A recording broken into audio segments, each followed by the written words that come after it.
Hey guys, tonight we begin a journey into the shadows of power, where crowns carry more than just jewels, they carry curses that have shaped the fate of nations.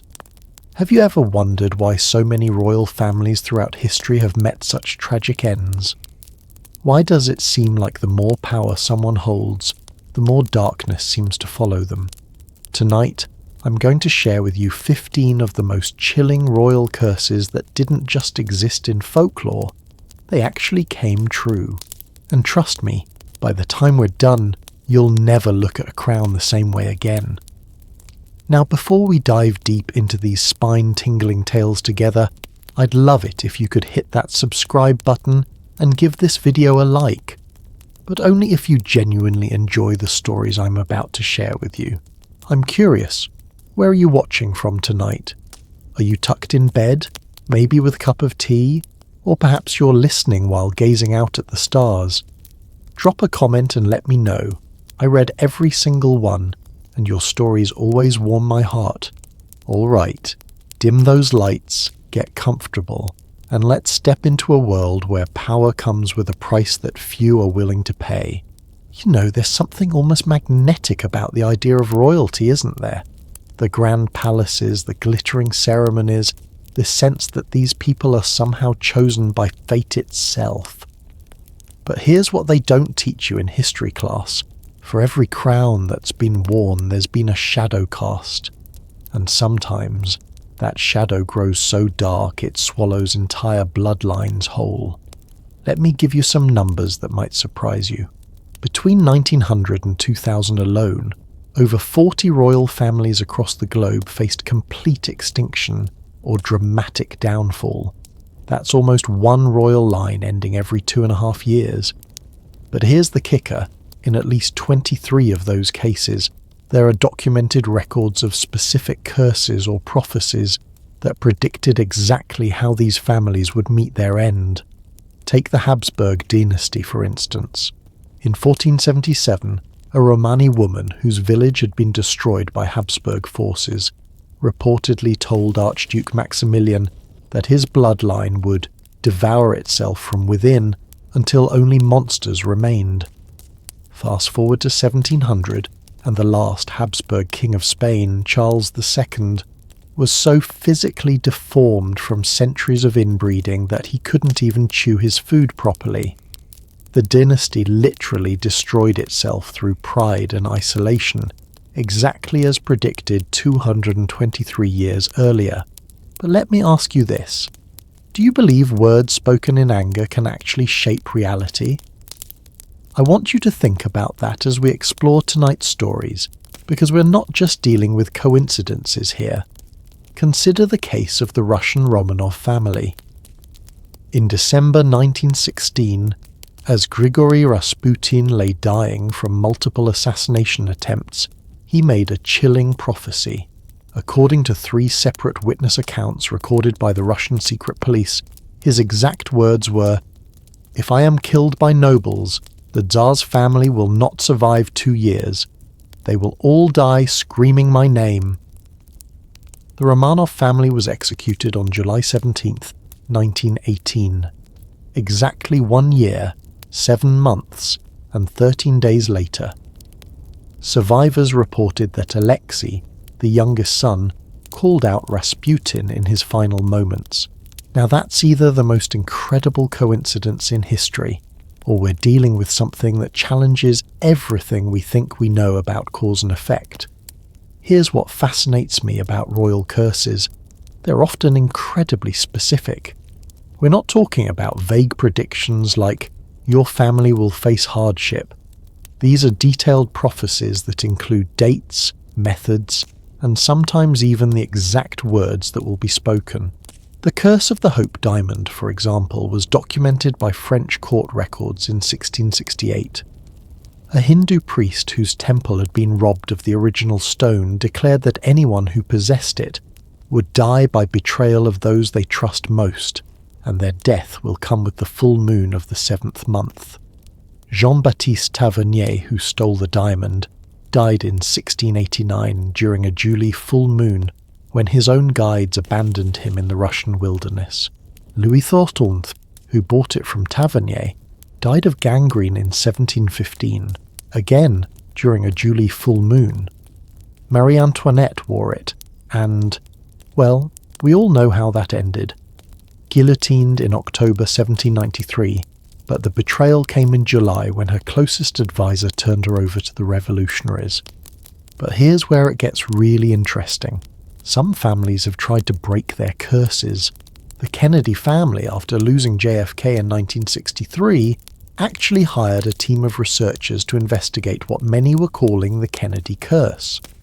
What they found was documentation of a Gaelic curse placed on the family in 1848 by a woman whose husband died in the potato famine while working Kennedy land.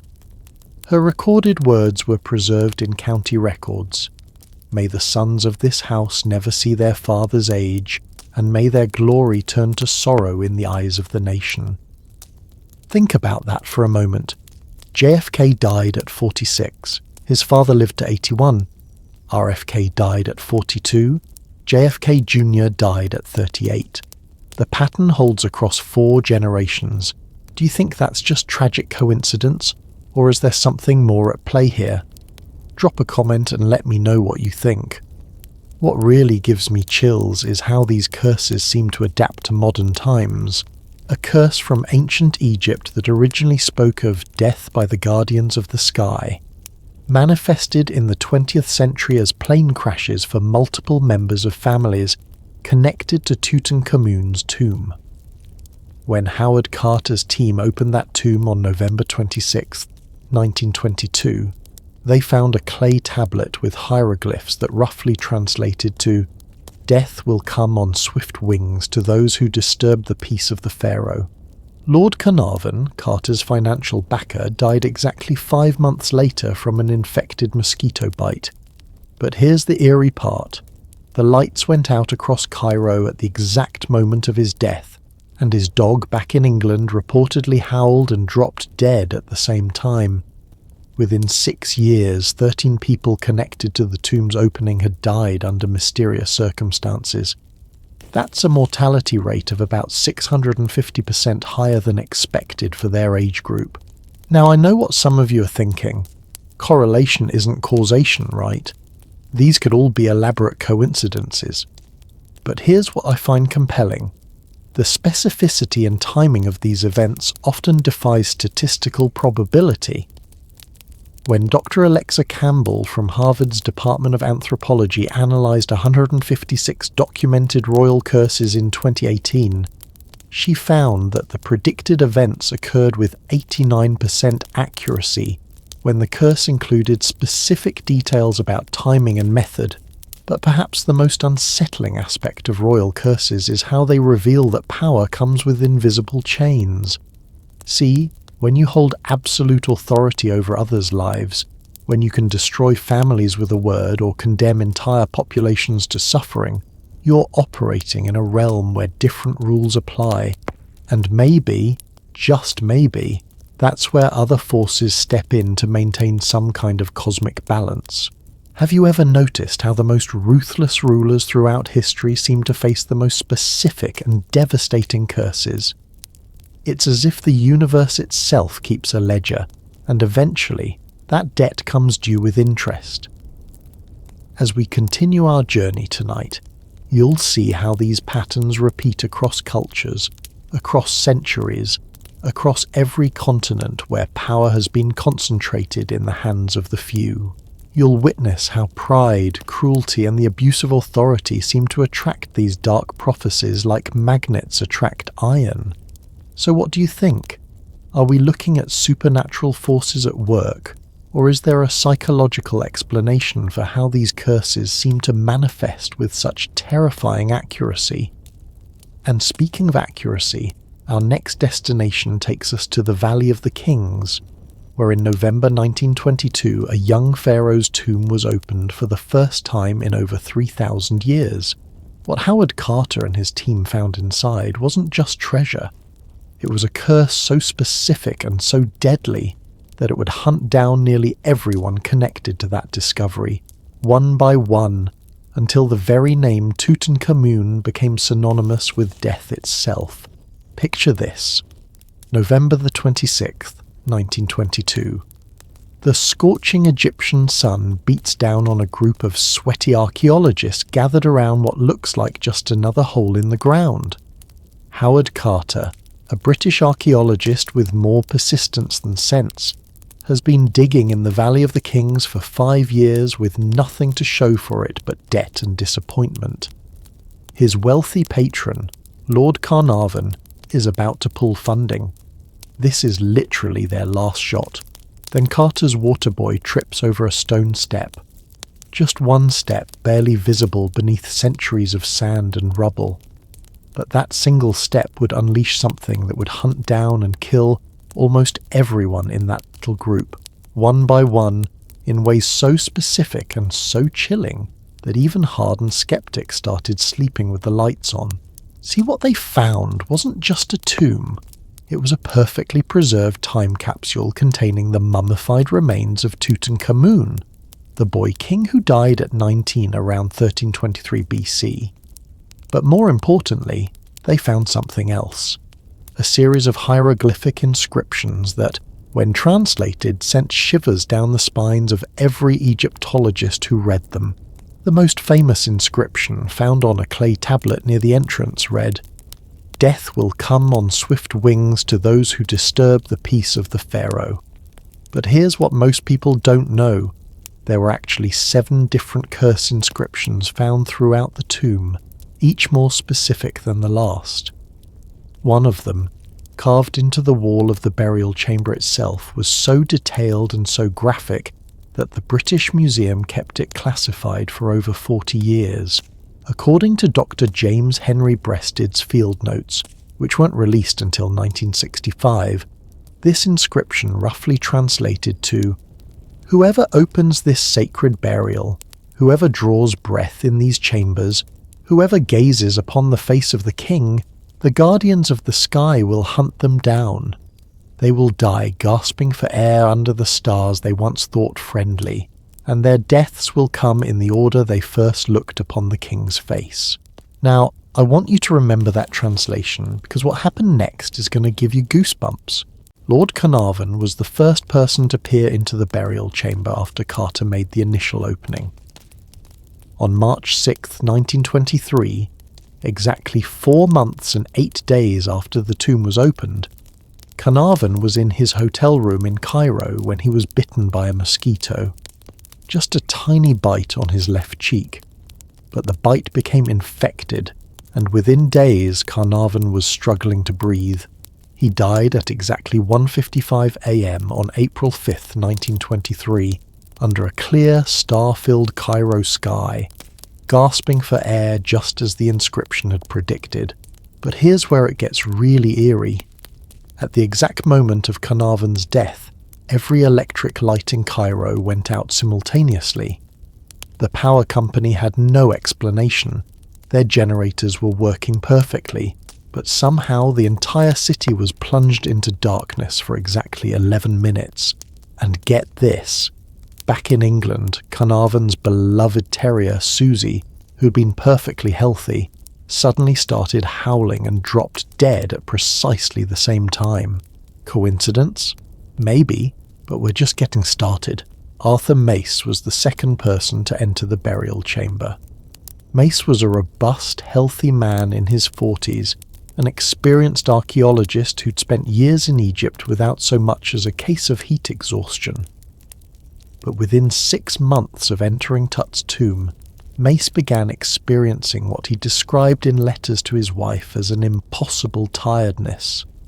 By spring of 1924, exactly 1 year after Carnarvon's death, Mace was dead from what doctors could only describe as sudden organ failure. He died under the open sky at a dig site surrounded by stars, struggling for breath in his final moments.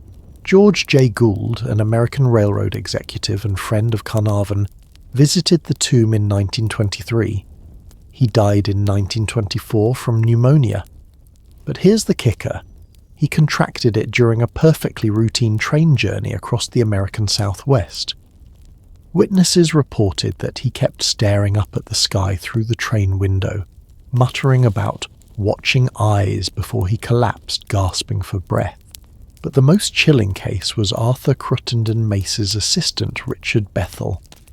Bethel was 46 years old, an experienced archaeologist who'd been Carter's right-hand man throughout the excavation. On November 15, 1929, Bethel was found dead in his bed at the Bath Club in London. The official cause of death was listed as heart failure, but the circumstances were unusual. According to the police report, which I found in the National Archives in 2019, Bethel was discovered lying on his back, arms outstretched, staring up at the ceiling with what witnesses described as an expression of absolute terror. The windows were wide open despite the November cold, and there were scratches on the windowsill as if he'd been trying to claw his way outside. The night watchman reported hearing someone gasping and calling for help around 3 a.m, but when he investigated, the hallway was empty. Now here's where the curse gets even more specific. Remember that inscription about dying in the order they first looked upon the king's face?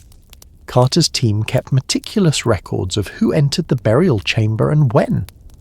And I kid you not, the deaths occurred in almost perfect chronological order, based on when each person first gazed upon Tutankhamun's sarcophagus.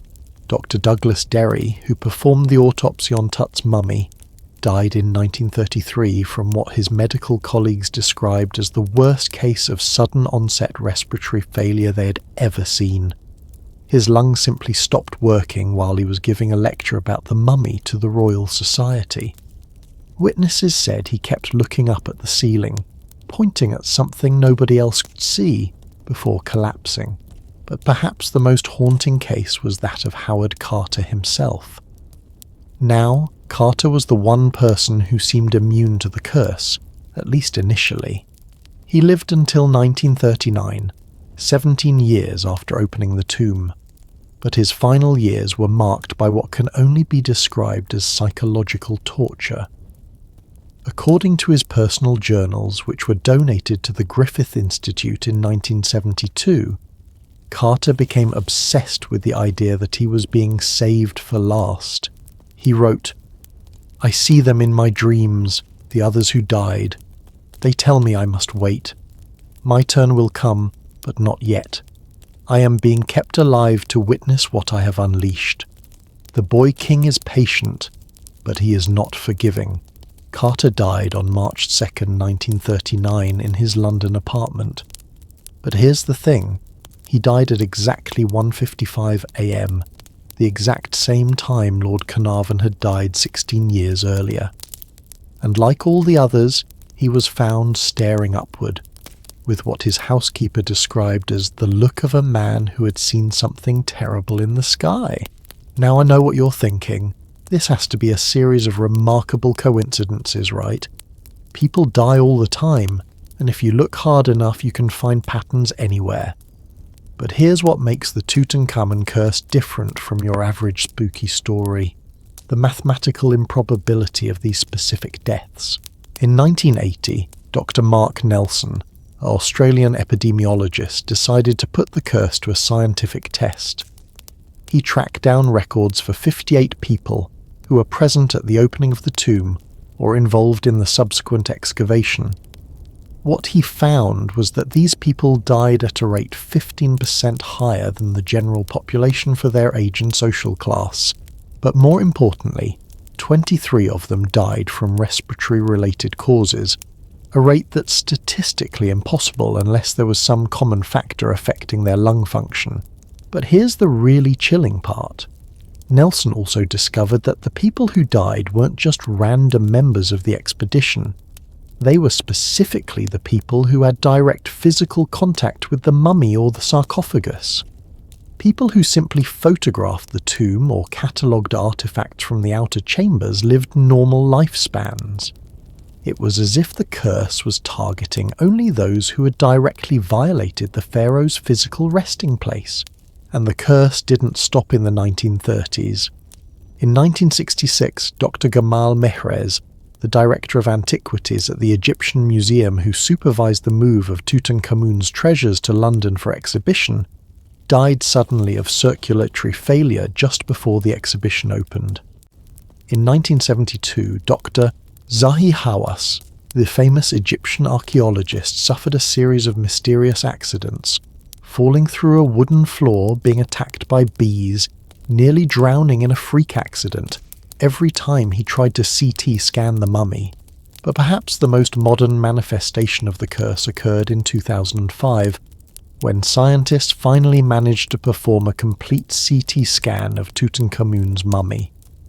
Dr. Ashraf Selim, who led the team, told National Geographic that during the scanning process, something went wrong with every piece of equipment we tried to use.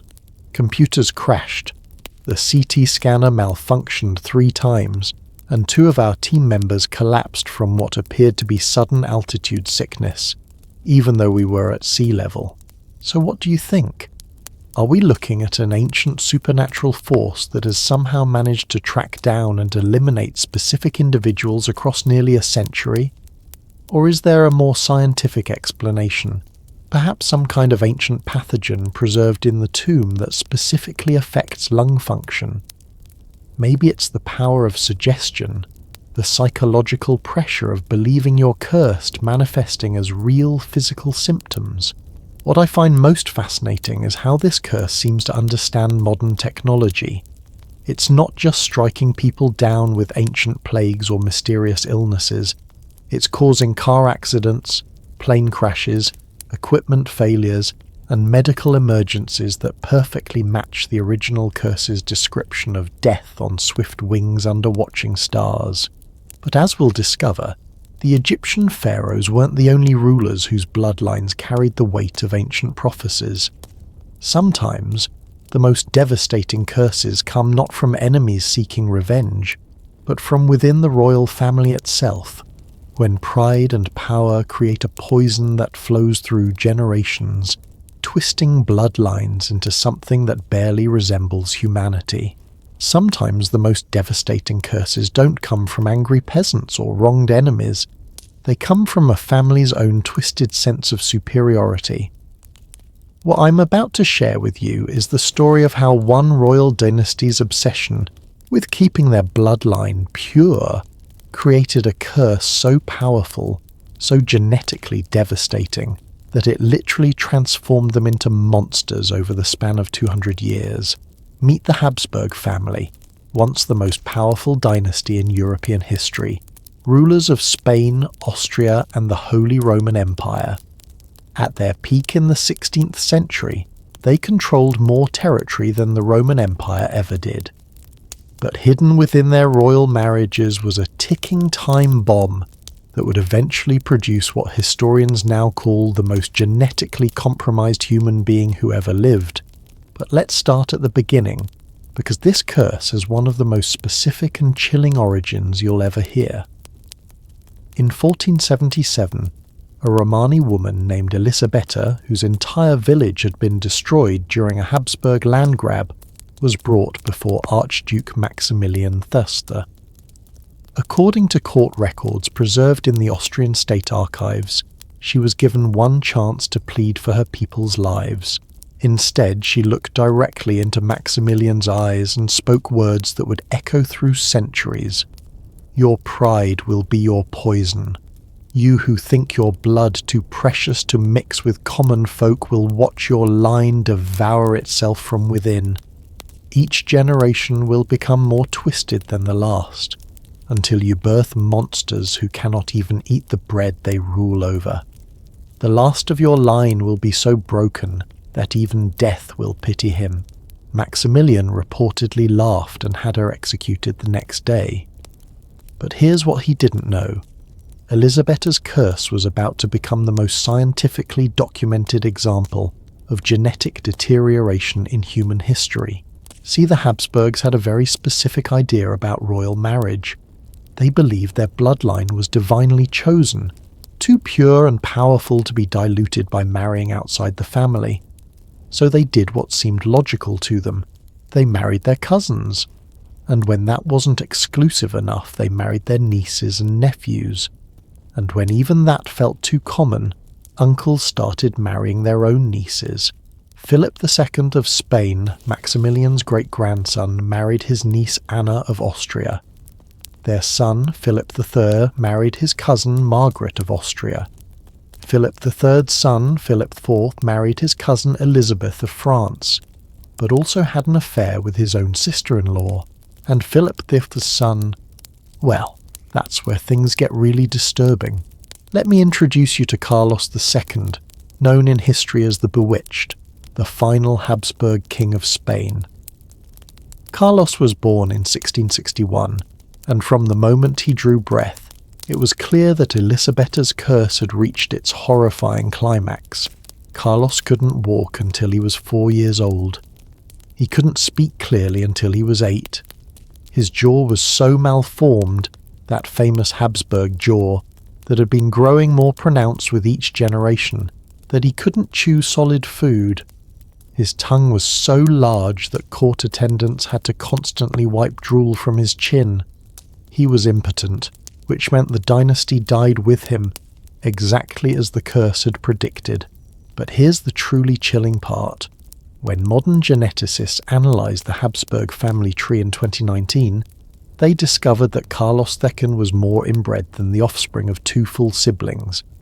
His coefficient of inbreeding was 0.254, which means that 25.4% of his genes were identical copies. To put that in perspective, the children of first cousins typically have an inbreeding coefficient of 0.025. Carlos was 4 times more inbred than that. Dr. Roman Villas from the University of Santiago de Compostela, who led the genetic study, told National Geographic, Carlos II's level of inbreeding was so extreme that it's frankly miraculous he survived to adulthood. Most organisms with that degree of genetic homozygosity don't survive past infancy. And it wasn't just Carlos. The entire Habsburg line had been slowly deteriorating for generations, exactly as Elisabetta had predicted. Let me walk you through the horrifying progression of this genetic curse. Emperor Ferdinand III, Carlos's great-great-grandfather, had a slightly protruding lower jaw but was otherwise normal. His son, Maximilian II, had a more pronounced jaw and suffered from severe depression. Maximilian's son, Rudolf II, had such severe mental illness that he spent his final years convinced that he was made of glass and would shatter if touched. By the time we get to Philip IV, Carlos's father, the deformities were becoming impossible to hide. Philip had a jaw so large that he couldn't close his mouth properly, leading to constant drooling and slurred speech. He also suffered from what court physicians described as melancholic madness, and believed that his internal organs were slowly turning to stone. But the Habsburg jaw wasn't just cosmetic, it was a visible marker of far more serious genetic problems. Modern analysis of Habsburg portraits and medical records shows a clear pattern of increasing mandibular prognathism, the medical term for their jaw condition, that directly correlates with the degree of inbreeding in each generation. Dr. Silvia Girotto, a geneticist at the University of Ferrara who studied Habsburg DNA from preserved hair samples, made a disturbing discovery. She found that the family carried multiple copies of recessive genes linked to severe developmental disorders. It's as if each generation was playing genetic Russian roulette, she explained. With every cousin marriage, they were doubling down on defective genes. The Habsburg jaw itself was caused by a combination of factors: mandibular overgrowth, maxillary deficiency, and a condition called macroglossia, where the tongue grows abnormally large.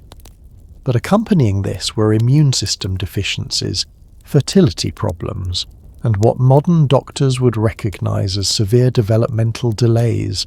Carlos II's autopsy, performed in 1700 and preserved in the Spanish Royal Archives, makes for disturbing reading.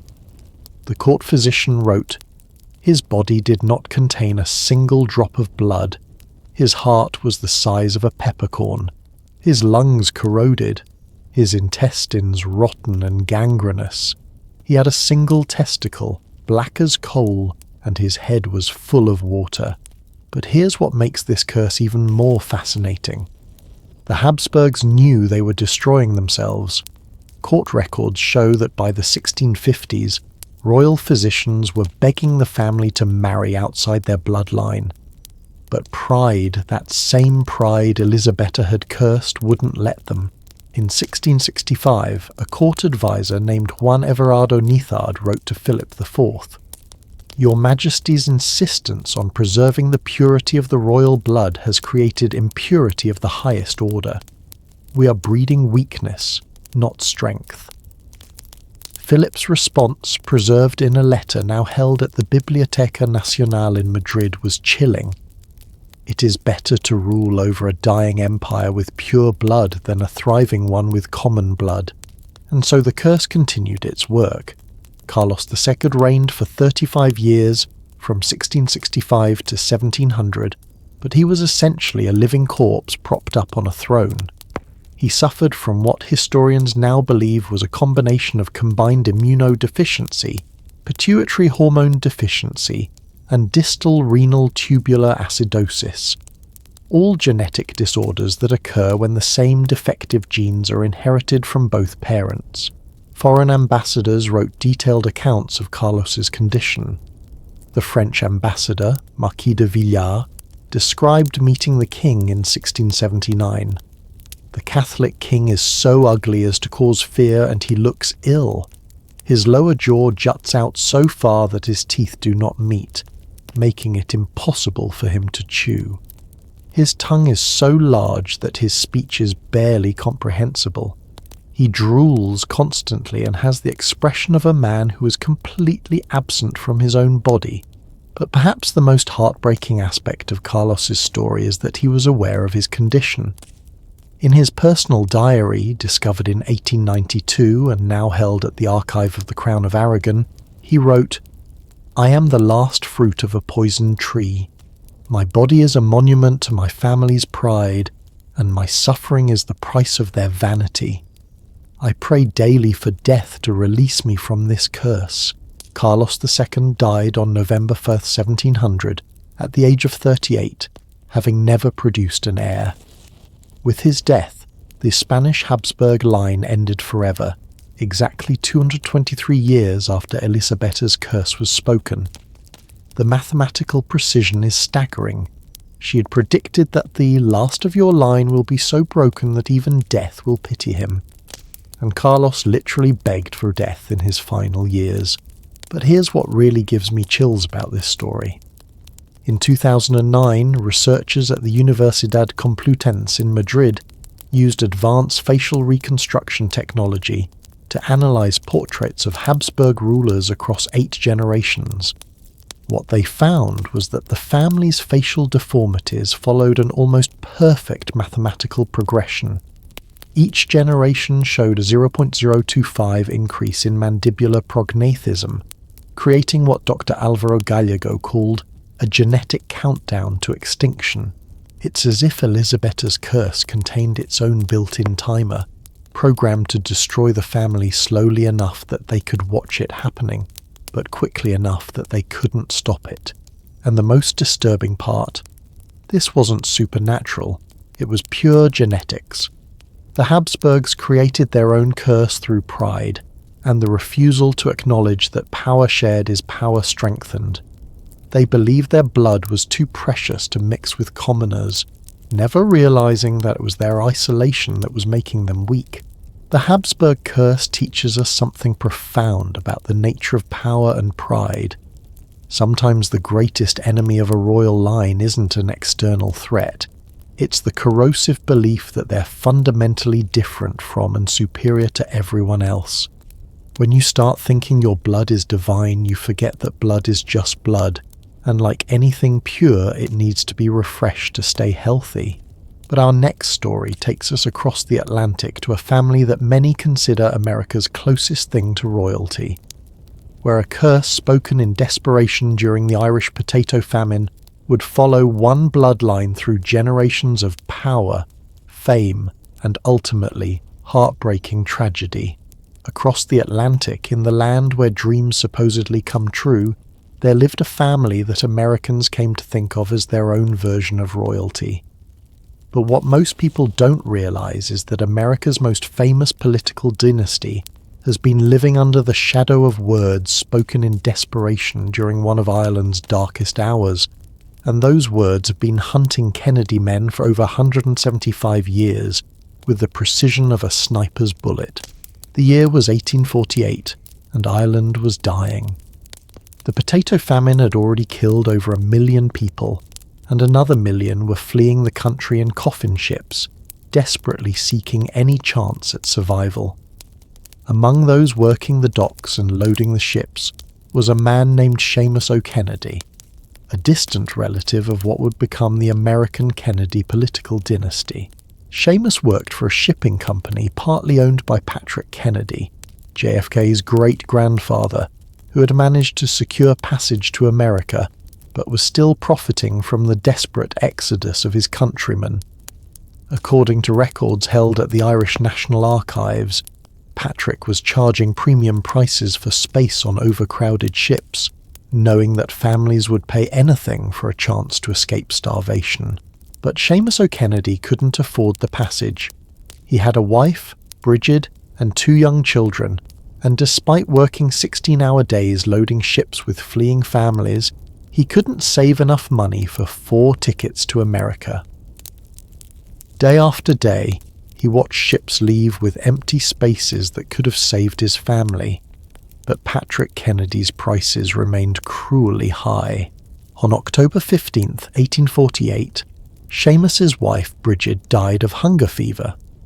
According to a death certificate I found in the Kerry County records, she weighed just 68 pounds when she died. She'd been giving most of her food to her children. 2 weeks later, their 6-year-old daughter, Moira, died of the same disease. Seamus was left with one surviving child, a son named Liam. That's when Seamus O'Kennedy did something that would echo through American history for the next century and a half. On November 3rd, 1848, he confronted Patrick Kennedy at the Cork docks. According to a witness account preserved in the Cork Examiner archives, Seamus was carrying his dead daughter's body, unable to afford a proper burial. What happened next was recorded by dock worker Michael Flanagan, whose testimony was preserved in a legal dispute over Patrick Kennedy's shipping practices. Seamus looked Patrick in the eye and spoke these exact words. "Patrick Kennedy, you have built your fortune on the bones of your own people. May the sons of your line never know the peace of their fathers' years, and may their glory turn to sorrow in the eyes of the nation they seek to serve. May they fall at the height of their power, and may each generation watch their brightest star extinguished in its prime." Patrick Kennedy reportedly shrugged and walked away. He immigrated to America 3 months later and established what would become one of the most powerful political dynasties in US history. But Seamus's words followed him across the ocean. Now here's where this gets mathematically impossible to dismiss as coincidence. Let me walk you through the pattern that has haunted Kennedy men for 4 generations. Patrick Kennedy, the man who was cursed, lived to be 59 years old. Not spectacular, but reasonable for his era. His son, P.J. Kennedy, lived to 70. P.J.'s son, Joseph Kennedy Sr., lived to 81. So far, each generation was actually living longer than the last. The curse seemed to be, well, not working. But then came the sons of Joseph Kennedy Sr., and suddenly, Seamus O'Kennedy's words started manifesting with terrifying precision. Joseph Kennedy Jr., the eldest son and heir apparent to the family's political ambitions, died at age 29 in 1944 when his military aircraft exploded during a dangerous volunteer mission in World War II. He was literally at the height of his promise, being groomed for the presidency. John F. Kennedy became president at 43 and was assassinated at 46 in Dallas, November 22, 1963. He died at the absolute peak of his political power in front of the entire nation, exactly as the curse had predicted. May their glory turn to sorrow in the eyes of the nation. Robert F. Kennedy was gunned down at age 42 in Los Angeles on June 5, 1968, just moments after winning the California Democratic primary that would have made him the likely presidential nominee. Again, killed at the moment of his greatest triumph. Edward Kennedy, the youngest brother, survived to 77, but his life was marked by a series of tragedies that seemed designed to torture rather than kill him. Chappaquiddick in 1969, where his car accident killed Mary Jo Kopechne, effectively ended his presidential ambitions. He lived to watch his nephew John F. Kennedy Jr. die in a plane crash at age 38 in 1999. And here's what really makes this curse statistically impossible. According to actuarial data from the Social Security Administration, men born into the Kennedy family's socioeconomic class during the 20th century had an average life expectancy of 73 years. But Kennedy men in the direct political line have averaged 43 years. That's a 30-year difference, a statistical anomaly so extreme that Dr. Rebecca Friedman from Yale's Department of Public Health called it demographically impossible without an external factor. But the curse didn't stop with the original brothers. It has continued to hunt down Kennedy men with what can only be described as methodical precision. David Kennedy, RFK's son, died of a drug overdose at age 28 in 1984. Michael Kennedy, another of RFK's sons, died in a skiing accident at age 39 in 1997. And here's the eerie part. He died on New Year's Eve, symbolically ending not just the year, but his life at a moment that should have been about new beginnings. John F. Kennedy Jr., perhaps the most tragic case of all, died at age 38 when his private plane crashed into the Atlantic Ocean on July 16, 1999. John Jr. wasn't even involved in politics. He was a magazine publisher and lawyer. But the curse seemed to find him anyway. What makes his death particularly chilling is that he had just announced plans to enter politics, planning to run for the US Senate seat from New York. He died literally days before officially launching his political career. The plane crash itself was bizarre. John Jr. was an experienced pilot flying a route he'd flown dozens of times before in perfect weather conditions. The NTSB report concluded that he had become spatially disoriented and crashed into the ocean, but multiple aviation experts who reviewed the case found this explanation unsatisfying. Captain Ray Lahr, a former commercial airline pilot who studied the crash extensively, told the Washington Post, "For an experienced pilot to lose spatial orientation in clear weather over a route he knew well, it's virtually impossible unless something else was affecting his judgment. But here's what gives me absolute chills about the Kennedy curse. It seems to specifically target moments of political ascension. Look at the pattern. Joe Jr. died just as he was about to return from the war and begin his political career. JFK died at the height of his presidency. RFK died moments after securing the nomination that would likely have made him president. JFK Jr. died just as he was about to enter politics. It's as if Seamus O'Kennedy's curse is specifically designed to prevent the family from achieving lasting political power, to snatch victory away at the moment of triumph and turn their glory into national sorrow. And the American public has recognized this pattern.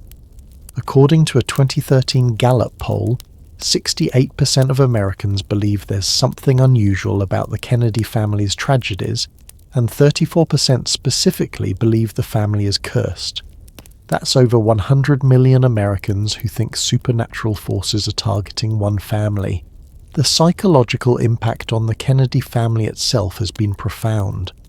In her 1998 memoir, Ethel Kennedy, RFK's widow, wrote, "We stopped believing in coincidence long ago. There's a weight that follows our name, a shadow that falls across our celebrations. We've learned to love fiercely and quickly, because we never know how much time we have." Caroline Kennedy, JFK's daughter, has spoken publicly about living with what she calls the family burden. In a 2009 interview with Oprah Winfrey, she said, "There's always been this sense that happiness is borrowed time for a Kennedy, that the moments of joy are just intermissions between tragedies. But perhaps the most haunting aspect of the Kennedy curse is how it has shaped American culture itself.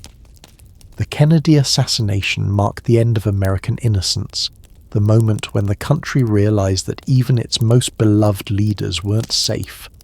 RFK's death came just 2 months after Martin Luther King Jr.'s assassination, convincing many Americans that the country was literally cursed.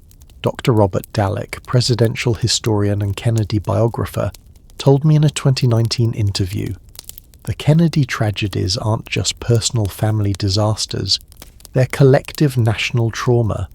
Each Kennedy death has coincided with moments of national crisis or change, as if the family's curse is somehow tied to the country's destiny." And here's something that will make you question everything. The timing of Kennedy deaths often coincides with moments of significant historical change. JFK died during the height of the Cold War, just 13 months after the Cuban Missile Crisis. RFK died in 1968, arguably the most turbulent year in American history. JFK Jr. died in 1999, at the end of the millennium, just as the country was about to enter a new era.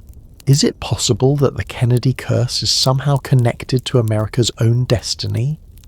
That Seamus O'Kennedy's words didn't just curse one family, but became entangled with the fate of the nation they sought to lead?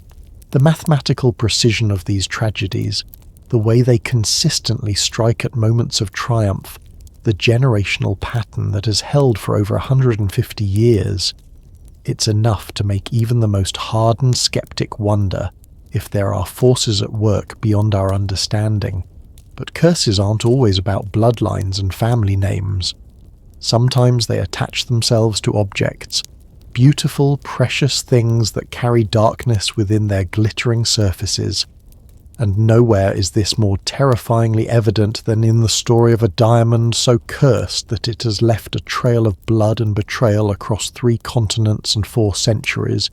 Imagine holding in your hands the most beautiful thing you've ever seen, a 45.52 carat blue diamond that seems to capture the very essence of the ocean and the sky. Now, imagine that this breathtaking gem has been responsible for more documented deaths than some serial killers. Welcome to the story of the Hope Diamond, a curse so persistent and so specific that it has tracked down its owners across 4 centuries, 3 continents, and multiple royal courts with the determination of a bloodhound.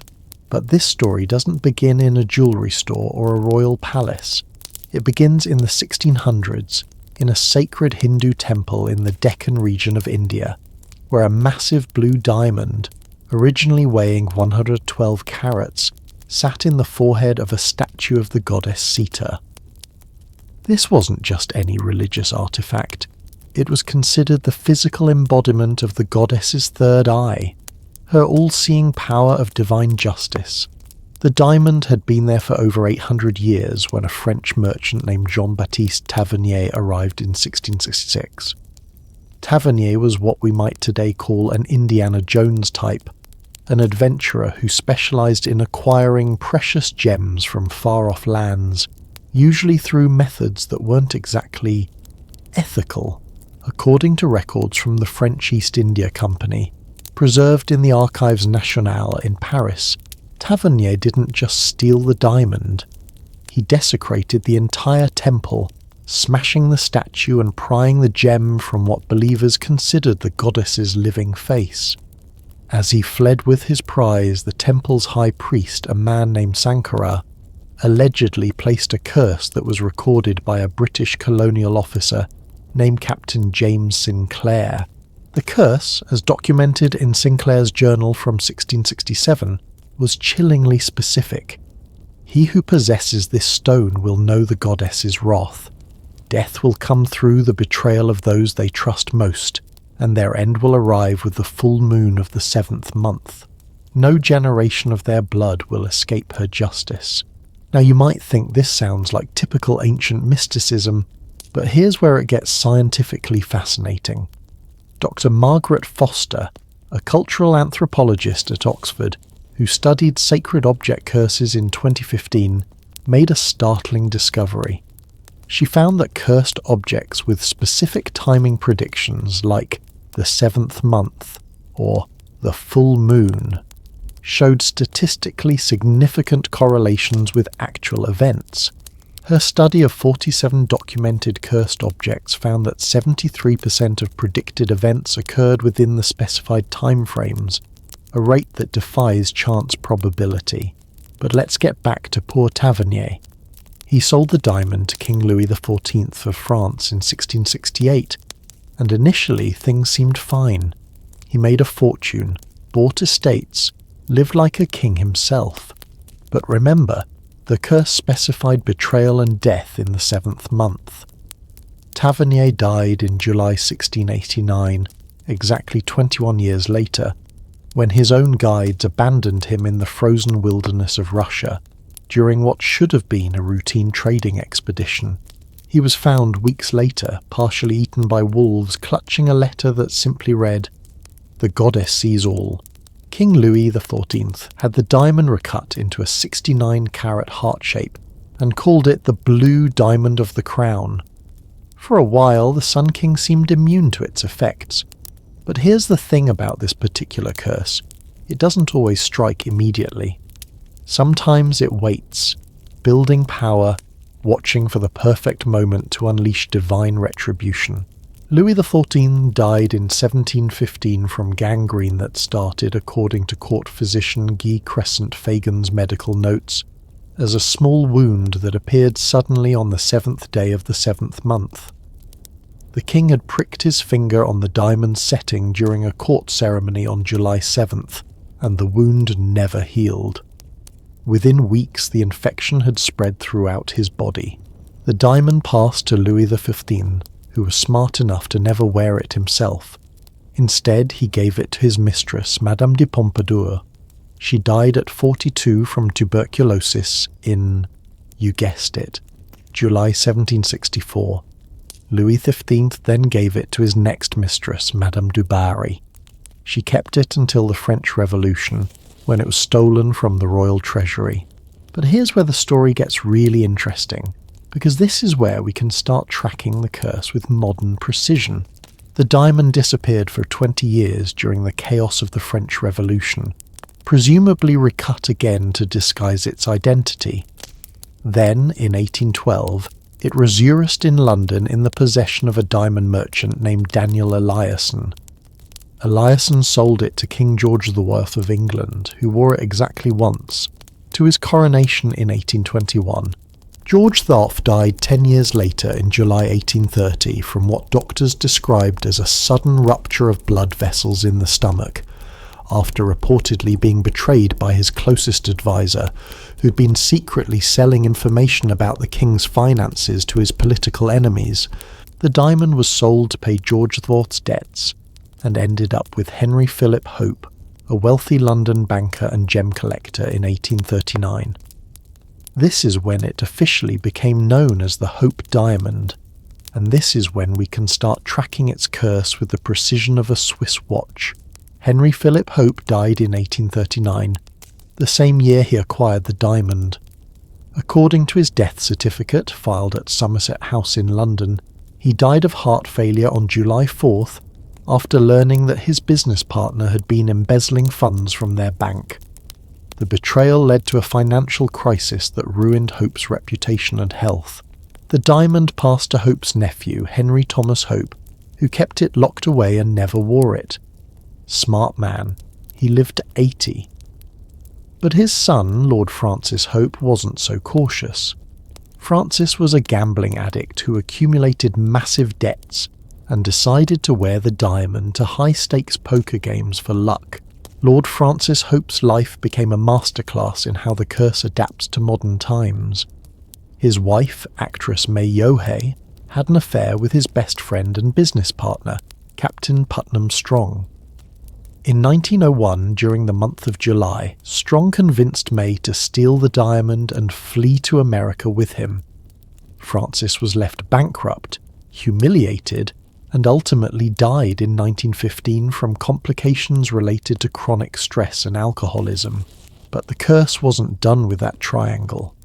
Captain Strong died in a car accident in July 1918 when his own chauffeur, a man he trusted completely, fell asleep at the wheel and drove their car off a cliff in Connecticut. May Yohei ended up destitute, performing in cheap vaudeville shows until her death in 1938. In 1901, the diamond was purchased by Simon Frankel, a New York jeweler, who almost immediately began experiencing what he described in letters to his brother as impossible misfortunes. His most trusted employees began stealing from him, his largest clients cancelled their orders, and his wife left him for his business partner. Frankel sold the diamond within 2 years to Adolf Weil, another jeweler, died in July 1909 when he was murdered by his own nephew, who had been secretly documenting Weil's business practices and selling the information to competitors. The nephew believed he would inherit the diamond, but Weil had already sold it to Pierre Cartier, the famous French jeweler. Now Cartier was no fool. He had heard the stories about the diamond's curse, so he devised what he thought was a clever plan. He would sell it to someone wealthy enough to handle any bad luck, and he knew exactly who that should be. Evelyn Walsh McLean, one of the richest women in America and wife of Washington Post owner Ned McLean. But here's what Cartier didn't count on. Evelyn McLean was fascinated by the curse, not afraid of it. When Cartier told her the diamond's history in 1911, she reportedly laughed and said, "Bad luck objects for me are lucky."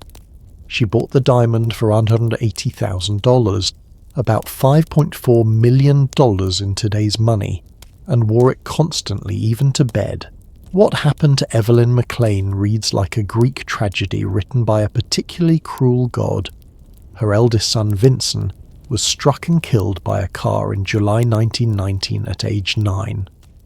Her daughter, Evelyn, died of a drug overdose at 25.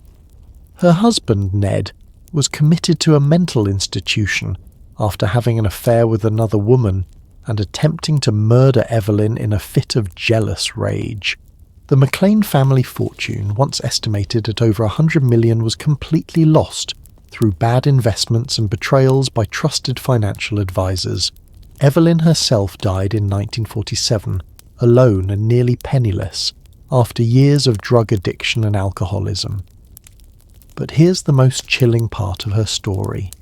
She kept a detailed diary throughout her ownership of the diamond, and according to her final entry, discovered just days before her death at the McLean family papers at the Library of Congress, she had figured out the pattern. She wrote, "It's not the diamond that's cursed, it's me for thinking I could outsmart a goddess. Every July something terrible happens. Every betrayal comes from someone I trusted completely. I've counted them. 11 major tragedies, all in July, all involving betrayal. The goddess doesn't break her promises." The diamond was sold to pay Evelyn's debts and eventually donated to the Smithsonian Institution in 1958 by jeweler Harry Winston. And you might think that putting it in a museum would break the curse, but the Hope Diamond has claimed at least 3 more victims since then. Dr. George Switzer, the Smithsonian curator who first handled the diamond when it arrived, died in July 1982 from a sudden heart attack after discovering that his research assistant has been secretly photographing and selling his private notes on the diamond to collectors. James Todd, a security guard who's obsessed with the diamond and often stayed late to study it, died in July 1996 when he was murdered by his roommate, someone he had trusted completely, during a robbery of Todd's Hope Diamond memorabilia collection. Most recently, in 2010, Dr. Jeffrey Post, the current curator of the National Gem Collection, suffered what he described as the most bizarre series of betrayals and accidents during the month of July while preparing a special exhibition featuring the Hope Diamond.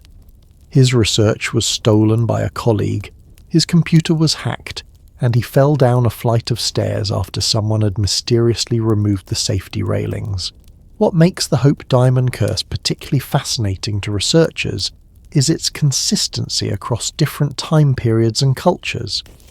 Dr. Richard Curran, who wrote the definitive book on the Hope Diamond's history, analysed every documented owner from 1668 to the present, and found that 89% of significant negative events occurred during the month of July, and 94% involved betrayal by a trusted friend, family member, or business partner.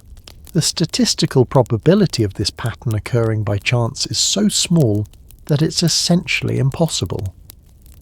Dr. Sarah Peterson, a mathematician at MIT who specialises in probability analysis, calculated the odds in 2019. The likelihood of the July pattern occurring randomly across 350 years is approximately 1 in 847 million. The betrayal pattern adds another layer of improbability.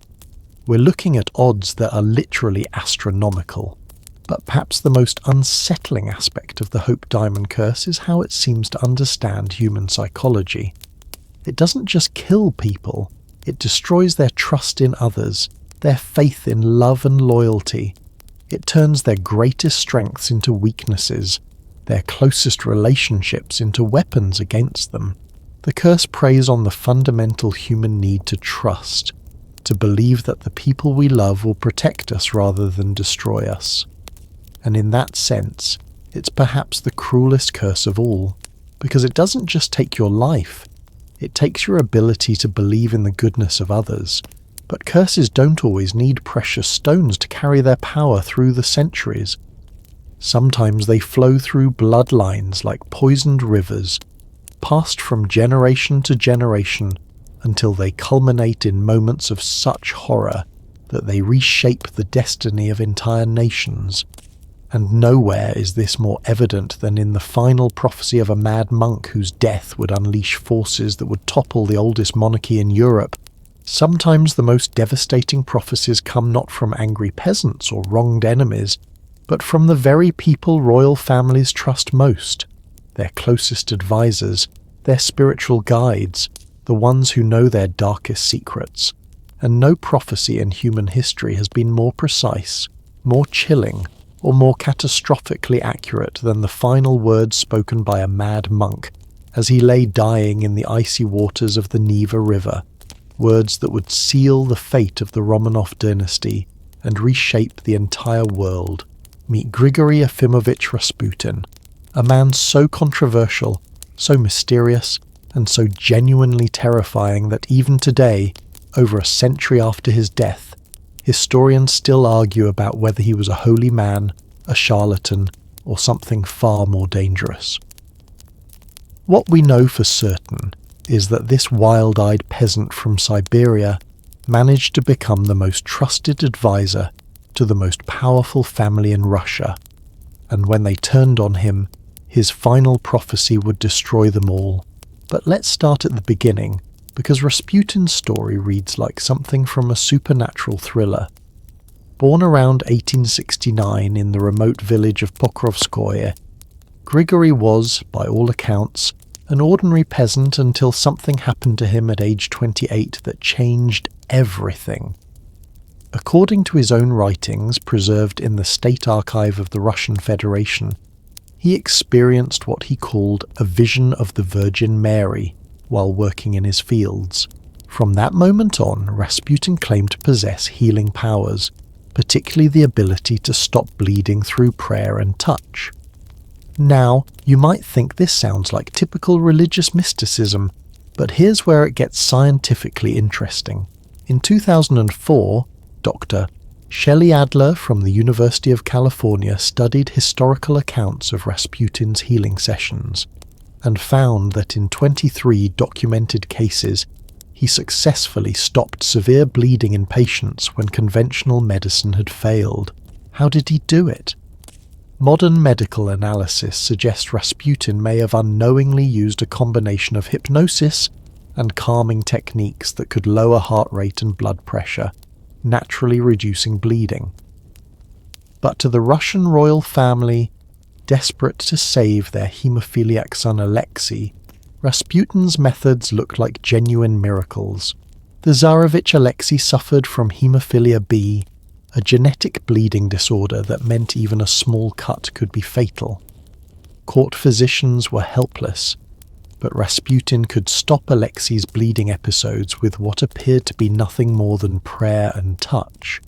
According to Dr. Eugene Botkin's medical records, preserved in the Russian State Historical Archive, Rasputin successfully treated Alexei's bleeding crises on at least 12 documented occasions between 1907 and 1916. This gave Rasputin unprecedented influence over Tsar Nicholas II and Tsarina Alexandra. They believed God had sent this peasant to save their son, and they trusted him completely.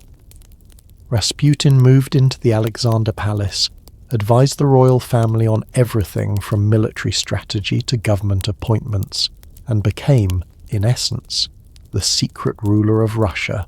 But by 1916, Russia was losing World War I, millions of soldiers were dead, and the Russian people were starving.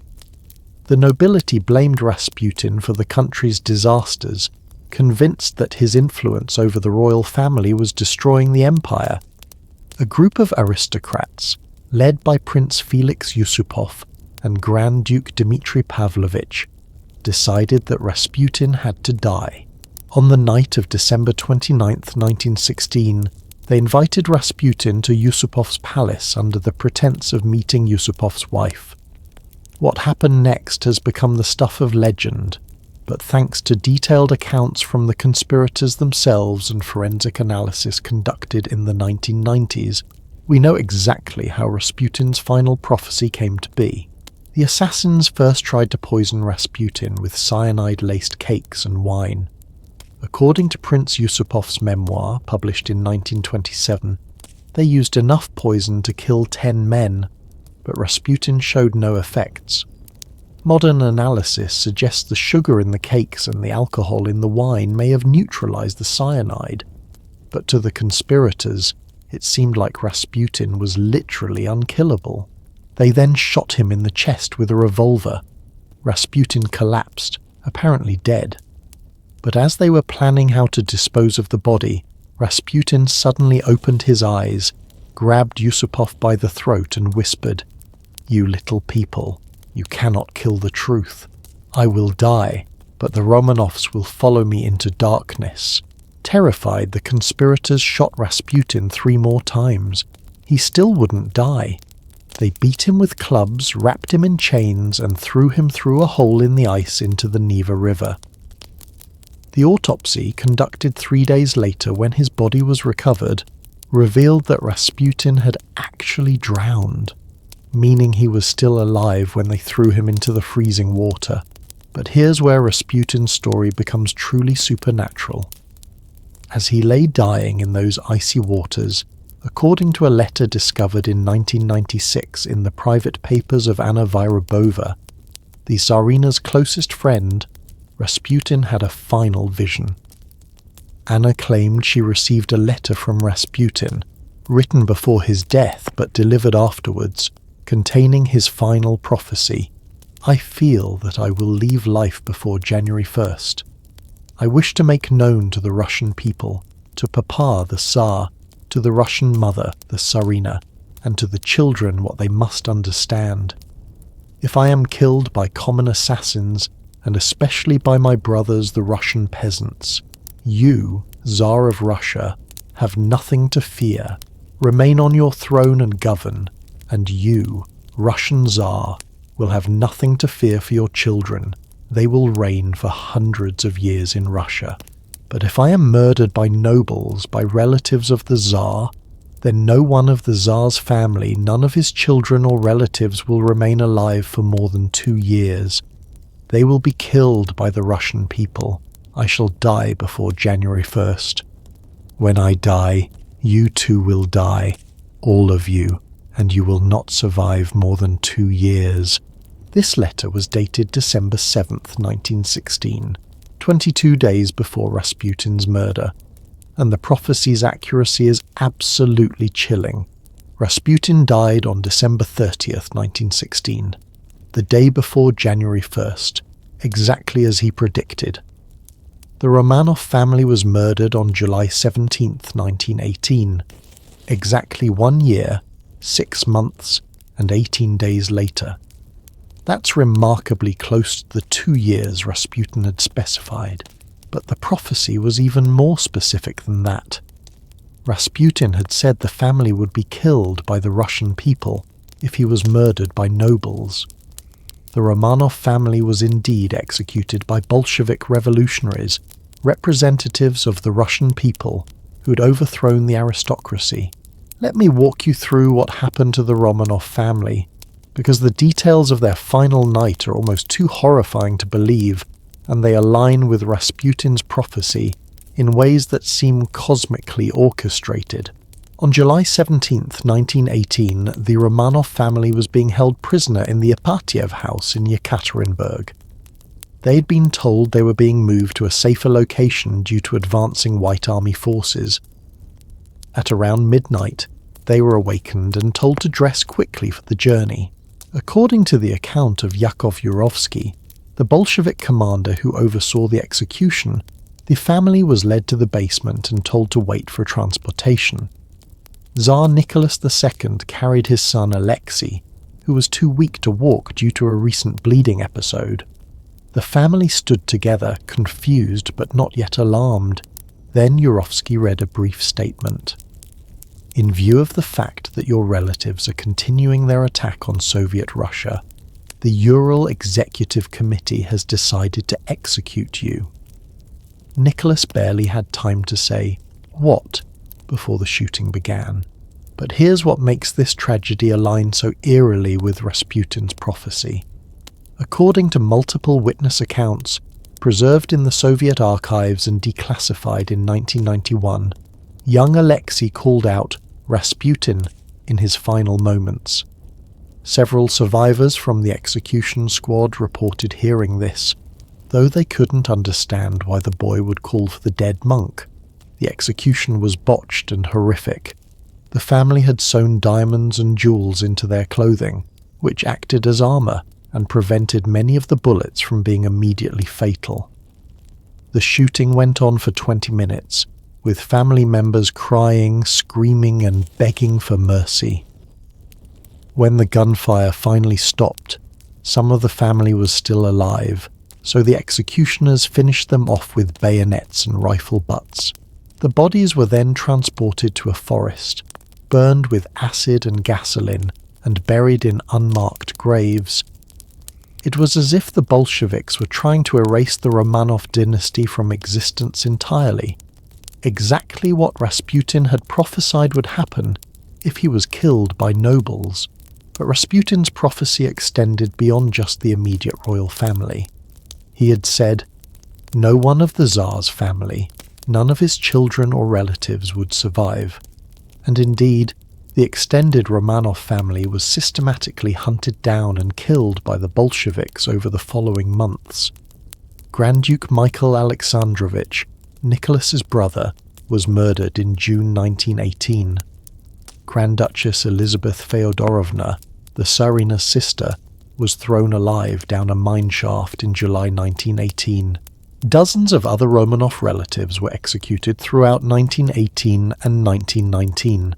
The mathematical precision of Rasputin's prophecy is staggering.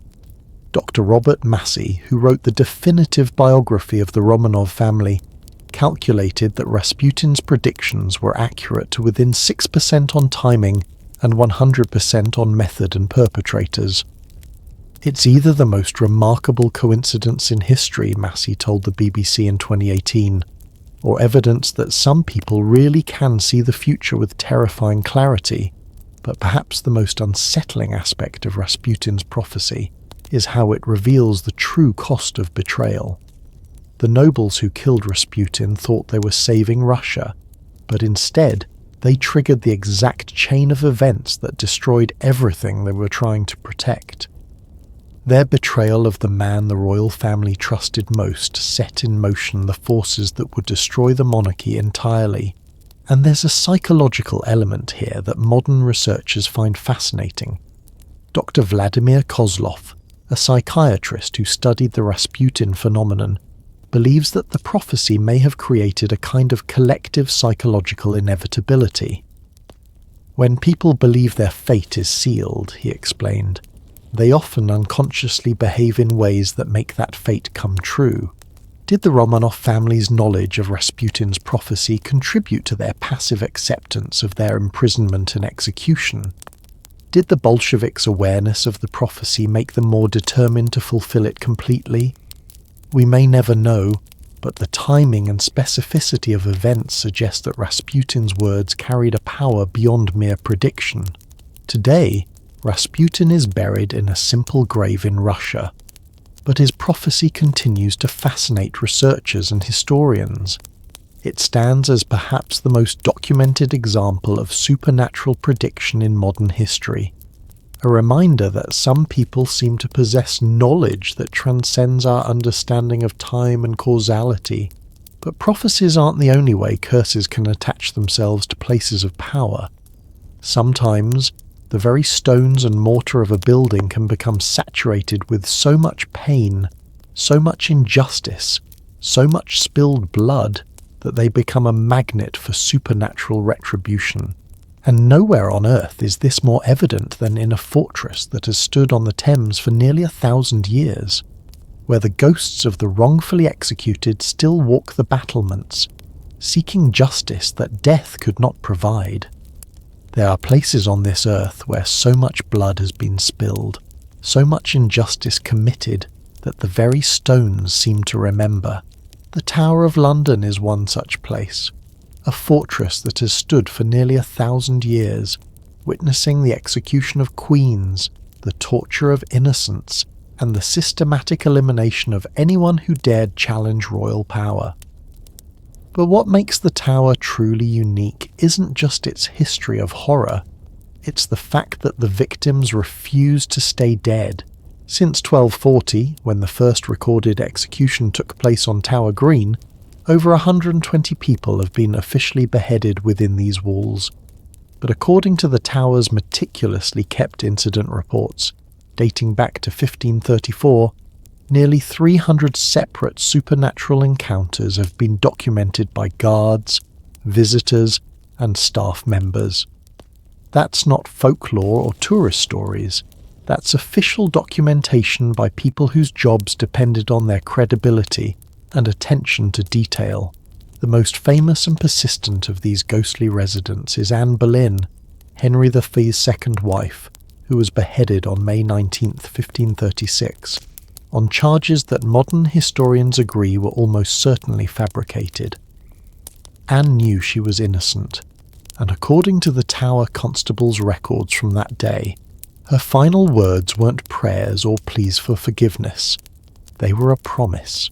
Standing on the scaffold, facing the French swordsman Henry had imported specifically for her execution, Anne looked directly at the king's representatives and said, "I pray God save the king, and send him long to reign over you, for a gentler nor a more merciful prince was there never.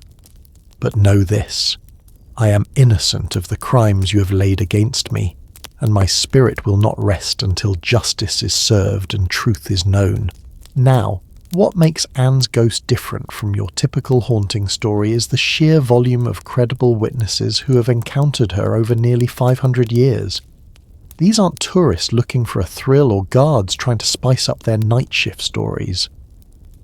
We're talking about military officers, government officials, members of the royal family and international dignitaries, people who had nothing to gain and everything to lose by reporting supernatural encounters. In 1864, a guard named Private Bellet was patrolling the grounds around midnight when he saw a figure in white walking near the bloody tower. According to his official report filed with the tower's constable and preserved in the National Archives, the figure appeared to be a woman in Tudor-era dress, carrying what looked like her own head under her arm.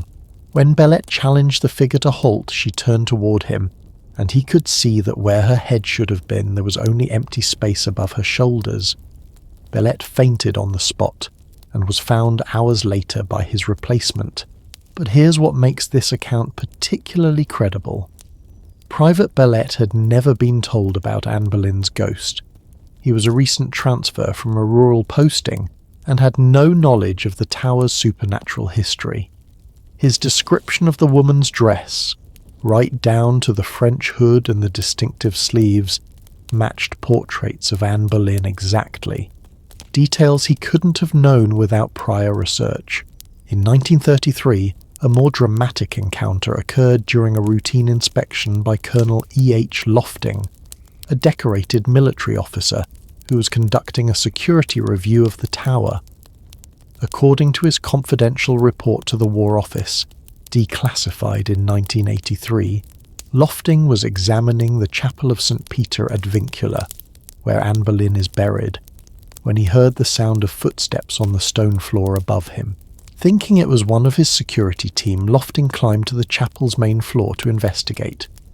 What he found, according to his report, was a procession of figures in Tudor dress, walking silently from the altar toward the main entrance. At the head of the procession was a woman carrying a candle, but where her head should have been, there was only darkness. The other figures appeared to be courtiers or nobles, all walking with the slow, measured pace of a funeral cortege. Lofting watched for what he estimated was 2 minutes before the figures simply vanished. What particularly disturbed him was that he could hear their footsteps on the stone floor. But when he looked down, he realized the chapel floor was carpeted. There was no stone visible where they'd been walking. The most thoroughly documented encounter occurred in 1960, when Queen Elizabeth II's cousin, Princess Margaret, was visiting the tower for an official ceremony. According to a memo from her private secretary, found in the Royal Archives in 2015, Princess Margaret was touring the Queen's house when she suddenly stopped in the middle of a conversation and asked, "Who is that woman standing behind you?" Her host turned around but saw nothing. Princess Margaret insisted that a woman in Tudor dress was standing directly behind the tower's chaplain, gesturing as if trying to speak but making no sound. The woman appeared to be pointing toward the chapel and seemed agitated when no one acknowledged her presence. The encounter lasted approximately 5 minutes before the figure gradually faded away. What makes Princess Margaret's sighting particularly significant is that she later identified the woman from a portrait. It was Anne Boleyn. But Princess Margaret had seen the ghost before being shown any images of Anne, ruling out the power of suggestion or prior knowledge influencing her perception. But Anne Boleyn isn't the only restless spirit walking the tower's grounds. In 1541, Catherine Howard, Henry VIII's fifth wife, was executed at the tower after being accused of adultery. Her ghost is regularly seen in what's now called the Haunted Gallery at Hampton Court Palace, but she also appears at the tower, particularly in the rooms where she was imprisoned before her execution. In 1999, Dr. Richard Felix, a paranormal investigator working with the tower's historical research team, conducted what he called the most comprehensive ghost hunt in British history. Using electromagnetic field detectors, infrared cameras and digital recording equipment, his team documented 23 separate anomalous incidents over a 3-night period. The most compelling evidence came from Tower Green itself, where Anne Boleyn was executed.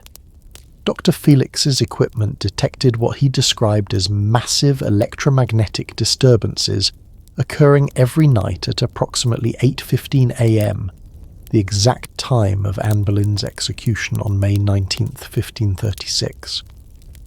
The disturbances followed a specific pattern. They began near the scaffold site, moved toward the chapel, and then disappeared near Anne's burial place. Even more intriguing, the team's digital recorders captured what appeared to be the sound of a crowd gathering and then falling silent, followed by a single, sharp sound that Dr. Felix believes was the sword strike. These sounds occurred at the same time as the electromagnetic disturbances, despite the fact that Tower Green was completely empty during the recordings. But perhaps the most chilling aspect of the tower's supernatural activity is how it seems to respond to current events involving the British royal family. Tower guards have reported increased ghostly activity during periods of royal crisis. Divorce proceedings, deaths, scandals, and political upheavals all seem to agitate the spirits of the wrongfully executed. In 1992, during what Queen Elizabeth II called her Annus Horribilis, a year marked by royal divorces and the Windsor Castle fire, Tower guards reported a 400% increase in supernatural encounters. According to incident reports filed that year, multiple guards witnessed what appeared to be a full Tudor court assembly in the tower's Great Hall, complete with musicians, courtiers, and a figure resembling Henry VI himself. Chief Yeoman Warder Derek Odell, who served at the tower for over 30 years until his retirement in 2018, told the BBC, "I've seen things in this place that would make your hair stand on end." But what's remarkable is how the activity seems to increase when the royal family is going through difficult times. It's as if the spirits of the wrongfully executed are trying to warn the current royals about the consequences of injustice and abuse of power. The tower's supernatural residents aren't limited to executed queens. Sir Walter Raleigh, who was imprisoned in the tower for 13 years before his execution in 1618, is regularly seen walking the battlements of the Bloody Tower. In 1976, security cameras captured footage of a figure in Elizabethan dress pacing back and forth along the walls between 2 and 4 a.m. The exact hours when, according to historical records, Raleigh used to take his daily exercise during his imprisonment. The two young princes, Edward V and Richard of Shrewsbury, who were allegedly murdered in the tower in 1483, are perhaps the most heartbreaking of the tower's ghosts. Guards regularly report seeing two small figures in nightgowns playing on the grounds near the Bloody Tower, particularly during the early morning hours. What makes these sightings particularly poignant is that witnesses often report hearing the sound of children laughing and playing, even when no children are present. In 2001, thermal imaging cameras installed as part of a security upgrade detected what appeared to be two small heat signatures moving through the Bloody Tower at 3:47 a.m. The signatures appeared on multiple cameras and moved in patterns consistent with children running and playing. Security guards immediately investigated but found the area completely empty. Dr. James Holcomb, a physicist who studied the tower's paranormal phenomena in 2018, believes the building itself may have developed what he calls psychic resonance. His theory is that limestone and other building materials can retain electromagnetic impressions of traumatic events, essentially creating a kind of geological memory that replays under certain conditions. The Tower of London has witnessed more concentrated trauma and injustice than almost any other building on Earth, Dr. Holcomb explained. If my theory is correct, the very stones have absorbed the emotional energy of these events and continue to release it under specific atmospheric and electromagnetic conditions. This might explain why the tower's supernatural activity seems to follow patterns. Guards have noted that ghostly encounters are most common during periods of high atmospheric pressure, often just before thunderstorms. The activity also peaks during certain times of the year: May 19th, Anne Boleyn's execution date; February 13th, Catherine Howard's execution date; and December 7th, the date the young princes were last seen alive. But what makes the tower's curse particularly powerful is its ongoing nature. This isn't just about historical injustices, it's about a building that continues to bear witness to the consequences of absolute power and the abuse of justice. Every supernatural encounter serves as a reminder that actions have consequences that extend far beyond the grave, and that the wrongfully executed will not rest until their innocence is acknowledged. Modern visitors to the tower often report feeling an overwhelming sense of sadness and oppression, particularly in the areas where executions took place. The tower's own visitor surveys, conducted annually since 1995, show that 67% of guests report unusual emotional responses during their visit, with many describing sudden feelings of grief, anger, or fear in specific locations. The Tower of London stands as perhaps the most documented example of how systematic injustice can create supernatural phenomena that persist across centuries. It's a stone chronicle of royal abuse, a fortress where the victims of power refuse to be forgotten. And every ghost sighting, every strange sound, every unexplained occurrence serves as a reminder that some curses are built, not of supernatural forces but of human conscience, the eternal echo of justice denied. But curses don't always manifest as traditional ghosts or royal bloodlines. Sometimes they hide in the most innocent places, disguised as harmless objects that seem to bring comfort rather than terror. And few curses have spread as widely or struck as mysteriously as the phenomenon that began with a simple painting of a crying child. An image so cursed that it has been linked to hundreds of house fires across England. Fires that destroyed everything except the painting itself. What if I told you that one of the most widespread curses in modern history started not in an ancient tomb or a royal palace, but in a modest art studio in post-war England? A curse that would eventually spread to thousands of homes across Britain and beyond, hidden in the most innocent of places, framed prints hanging in living rooms, nurseries and hallways. A curse so persistent that it convinced an entire nation to burn paintings in massive public bonfires. Yet somehow, the cursed images always survived the flames. In 1985, a firefighter named Peter Hall was investigating what seemed like a routine house fire in Rotherham, South Yorkshire. The blaze had completely destroyed a family's home. Furniture reduced to ash, walls blackened, roof collapsed. But as Hall picked through the debris, something stopped him cold. Hanging on what remained of the living room wall, completely untouched by the flames that had consumed everything around it, was a framed print of a crying child. Hall had seen this exact image before. In fact, over his 15-year career with the South Yorkshire Fire Service, he had noticed this same painting surviving house fires with alarming frequency. According to his incident reports, filed with the brigade and later obtained by the Rotherham Advertiser, Hall had documented the painting's survival in at least 23 separate house fires between 1973 and 1985.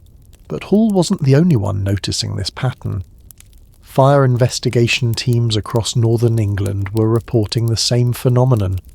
Houses destroyed by fire, families left with nothing, but always, that haunting image of a crying child remained perfectly intact. The painting in question was one of a series created by Spanish artist Giovanni Bragolin, whose real name was Bruno Amadio. Working in the 1950s and 60s, Bragolin had painted a collection of portraits featuring crying children, boys and girls with tears streaming down their faces, expressions of profound sadness and loss.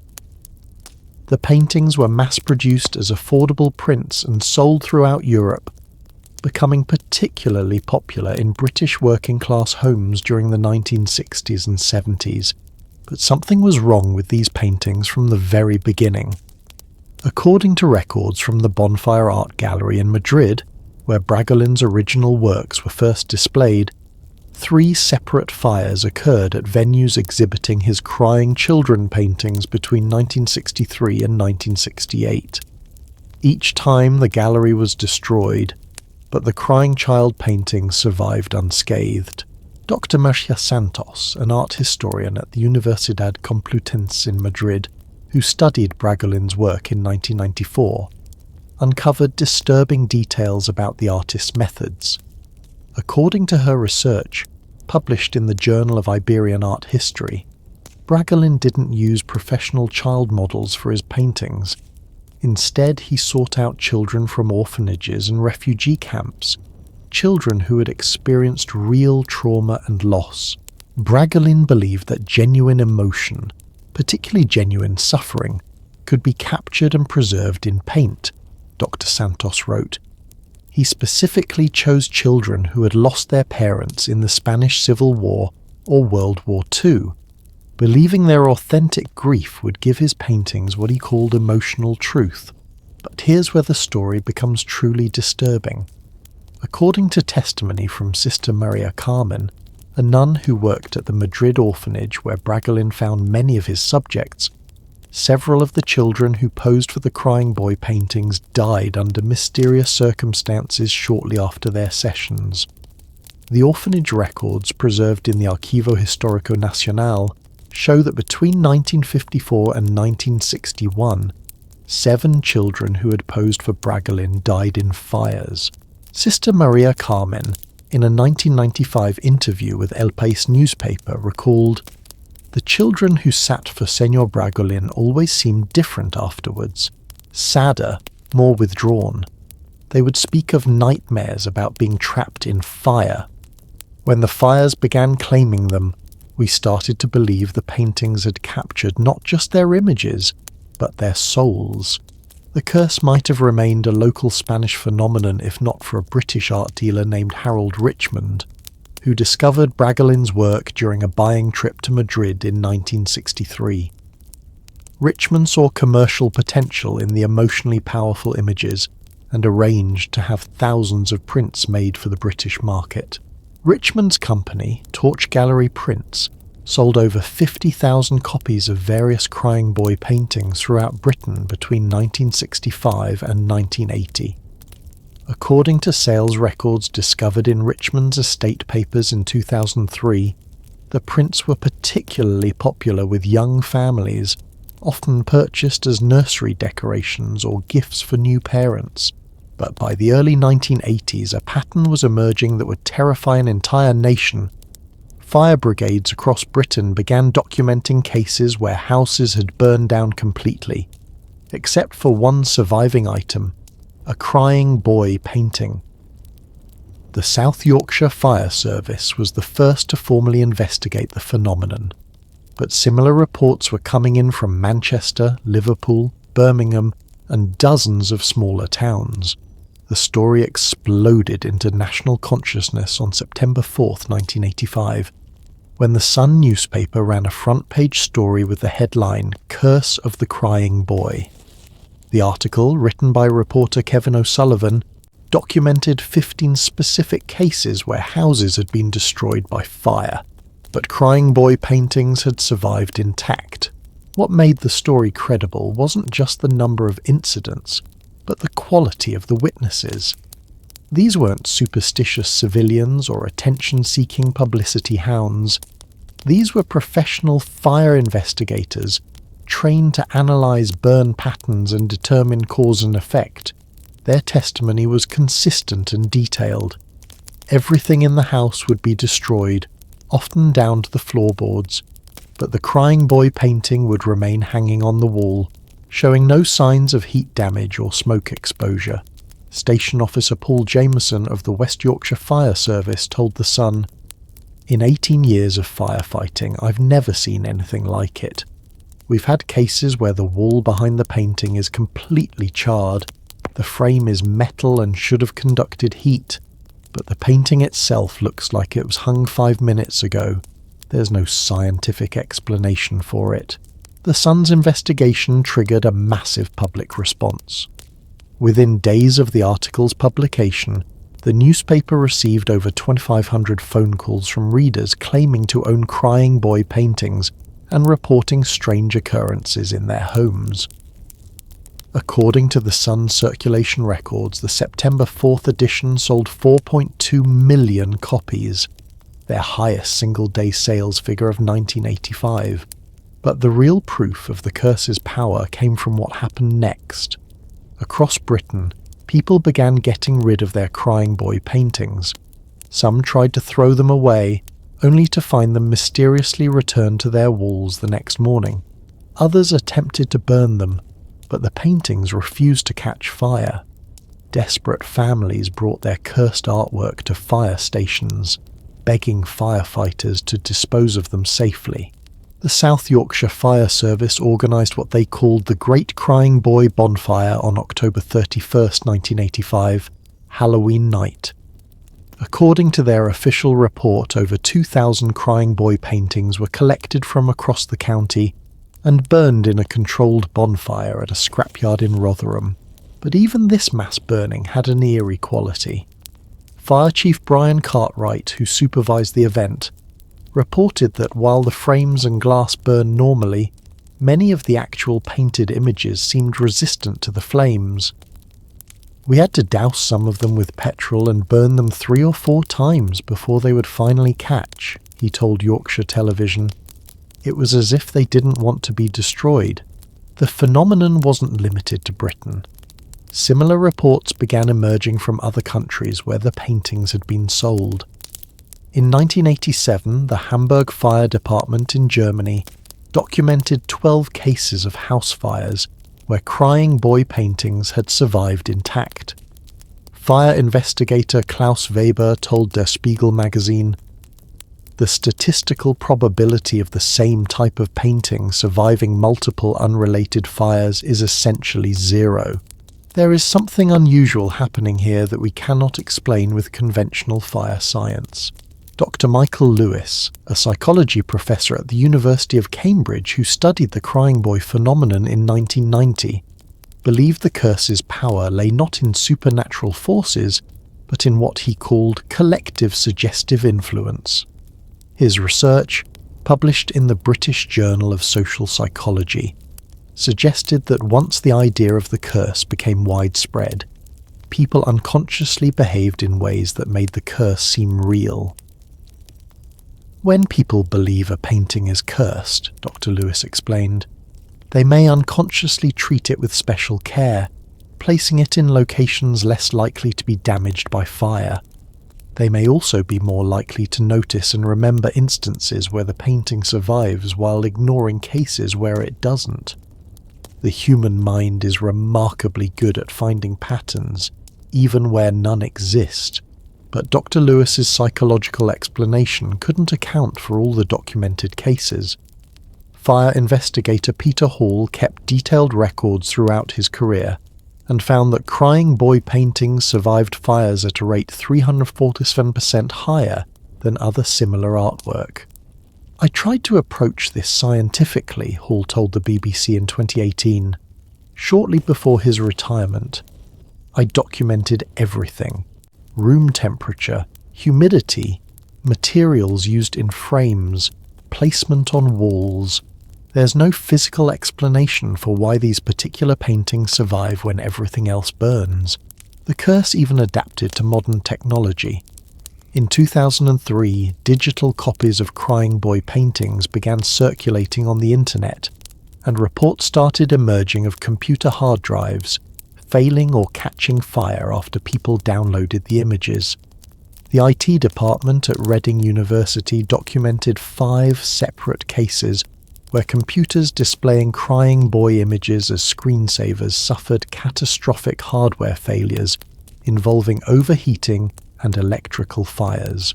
What makes the Crying Boy curse particularly fascinating to researchers is how it spread through mass media and reproduction technology. Unlike traditional curses attached to unique objects or bloodlines, this curse seemed to transfer itself through copies, prints, and even digital files. Dr. Sarah Mitchell, who studied viral phenomena at the London School of Economics, described it as the first truly democratic curse, one that could affect anyone, regardless of social class or geographic location.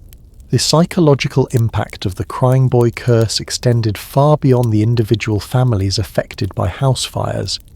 It tapped into deep-seated fears about the vulnerability of the home, the safety of children, and the power of images to influence reality. The fact that the paintings depicted crying children, symbols of innocence and vulnerability, made the curse particularly emotionally resonant for parents and families. Even today, crying boy paintings appear regularly on online auction sites, usually accompanied by disclaimers about their alleged cursed nature. Prices vary wildly. Some sell for thousands of pounds to collectors of the macabre, while others are offered for pennies by sellers desperate to remove them from their homes.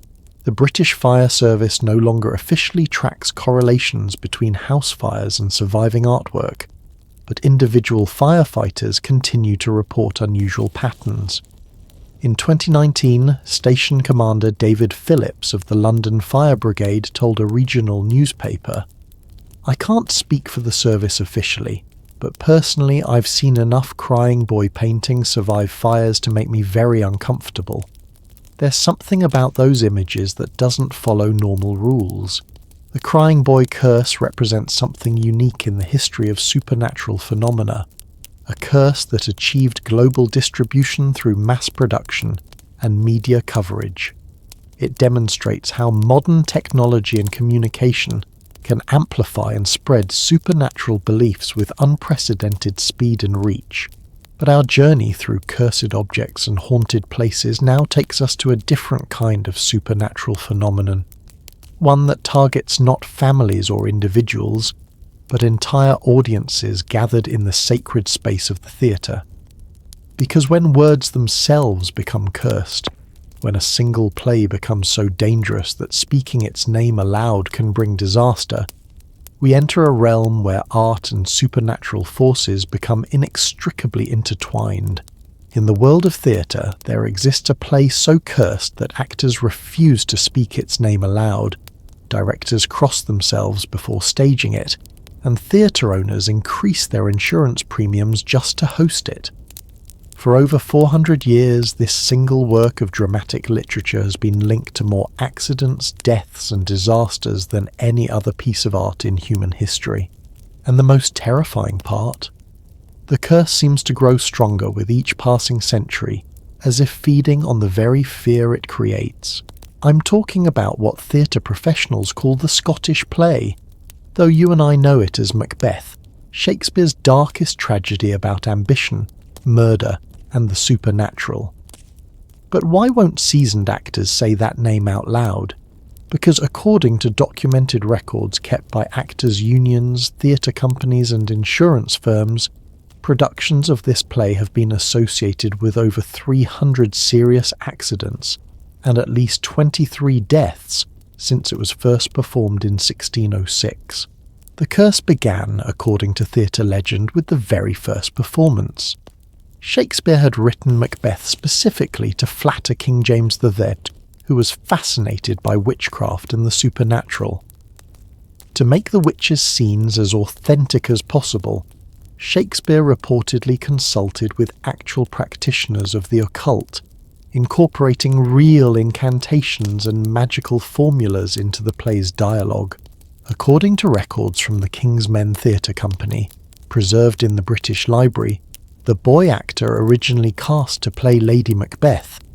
Remember, women weren't allowed on stage in Shakespeare's time, died mysteriously just hours before the first performance on August 7th, 1606. The cause of death was listed as sudden fever, but witnesses reported that the boy had been found in his dressing room, apparently terrified, clutching the script and mumbling about dark spirits and real witches. Shakespeare himself had to step in and play Lady Macbeth for that first performance, but the disasters were just beginning. King James I, the play's intended honoree, walked out during the banquet scene, reportedly disturbed by the realistic portrayal of supernatural forces. 3 days later, a fire destroyed the theatre where the play had been performed, but what really established the Macbeth curse in theatrical lore was what happened during a 1672 production in Amsterdam. According to Dutch theatre records, discovered in the Amsterdam City Archives in 1987, the actor playing Macbeth used a real dagger instead of a prop during the murder scene and accidentally killed the actor playing Duncan on stage in front of a live audience. The murderer was arrested for manslaughter, and the Amsterdam City Council banned all performances of the play for the next 50 years, the pattern of disasters continued with disturbing consistency. In 1849, a production at the Astor Place Opera House in New York sparked riots that left 31 people dead and 150 injured. While the riots were officially about rivalry between two leading actors, contemporary newspaper accounts suggest that superstitious theatre-goers believed the violence was caused by the play's supernatural influence. John Forrest, the American actor playing Macbeth that night, wrote in his diary, "There was something in the air from the moment we began rehearsals. Props would break for no reason, actors would forget lines they'd known perfectly, and the very atmosphere of the theatre seemed charged with malevolent energy. When the mob gathered outside, I knew the Scottish curse had found us." The most thoroughly documented example of the Macbeth curse occurred during a 1934 production at the Old Vic in London. According to records kept by the theatre's management and later donated to the Victoria and Albert Museum, this single production experienced what insurance investigators called an impossible series of coincidental disasters. On opening night, the actor playing Macbeth, Malcolm Keane, collapsed on stage during the dagger soliloquy and died of a heart attack at age 40. His understudy, Eric Maturin, took over the role but died of angina just 3 weeks later. The third actor to play Macbeth, Andrew Lee, was involved in a car accident on his way to the theatre and spent the rest of the run performing with his leg in a cast. But it wasn't just the lead actors. During the 6-week run, according to the theatre's incident reports, one of the witches was badly burned when her costume caught fire. Lady Macbeth's understudy was hit by falling stage weights and hospitalised with a concussion, and the director suffered a nervous breakdown and had to be institutionalised. Dr. William McCarthy, a physician who served as the Old Vic's house doctor during the 1930s, kept detailed medical records of the unusual number of injuries and illnesses affecting Macbeth productions. His notes, preserved in the Royal College of Physicians archives, document a pattern that defied medical explanation. Actors in Macbeth productions show injury rates 340% higher than those in other Shakespearean plays, with a particularly high incidence of cuts, burns and falls, injuries that mirror the violence depicted in the play itself. The superstition around the play's name developed as a protective mechanism. Theatre tradition holds that saying Macbeth inside a theatre will bring disaster to the current production. Instead, actors refer to it as the Scottish play, the Bard's play, or simply that play. If someone accidentally says the forbidden name, they must immediately leave the theatre, spin around 3 times, spit, and knock on the door to ask permission to re-enter. This might sound like harmless theatrical superstition, but the enforcement of these rules can be deadly serious. In 1970, actor Charlton Heston was performing in a Los Angeles production when a young stagehand deliberately said Macbeth aloud backstage, thinking the superstition was silly. According to police reports from the Beverly Hills Police Department, the stagehand was found dead the next morning, apparently having fallen from the theatre's fly gallery. Heston, who was deeply superstitious about the play, attributed the death directly to the broken taboo.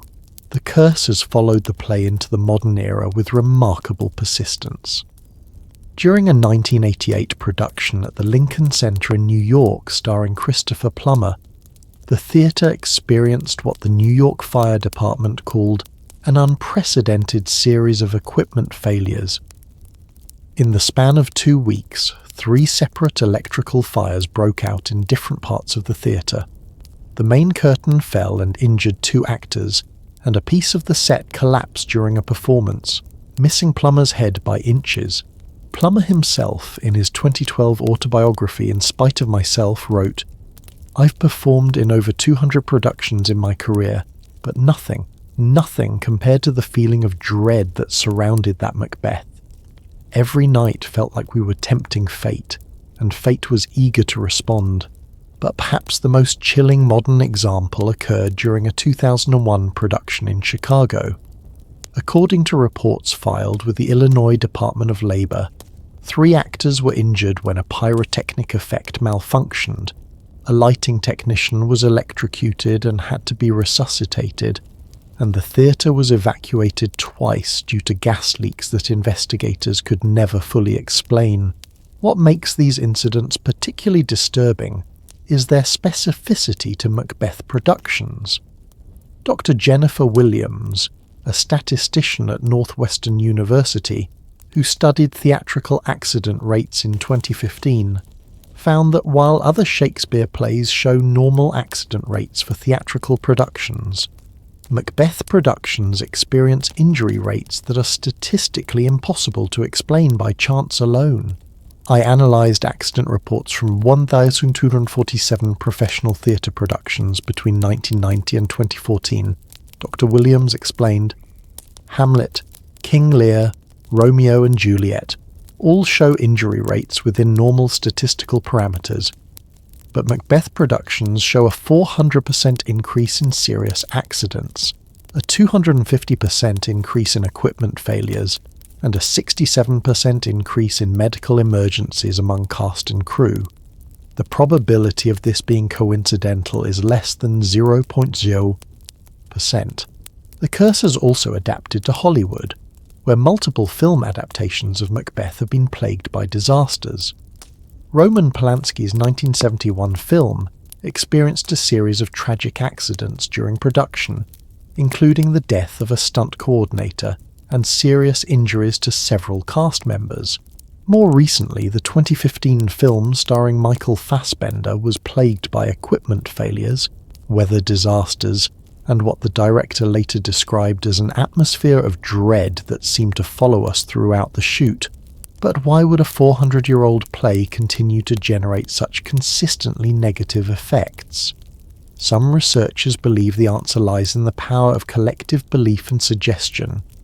Dr. Robert McKee, who teaches dramatic theory at the University of Southern California, argues that the Macbeth curse has become what psychologists call a self-fulfilling prophecy. When everyone involved in a production believes something terrible will happen, they unconsciously behave in ways that make accidents more likely, Dr. McKee explained. They're more nervous, more distracted, more prone to mistakes.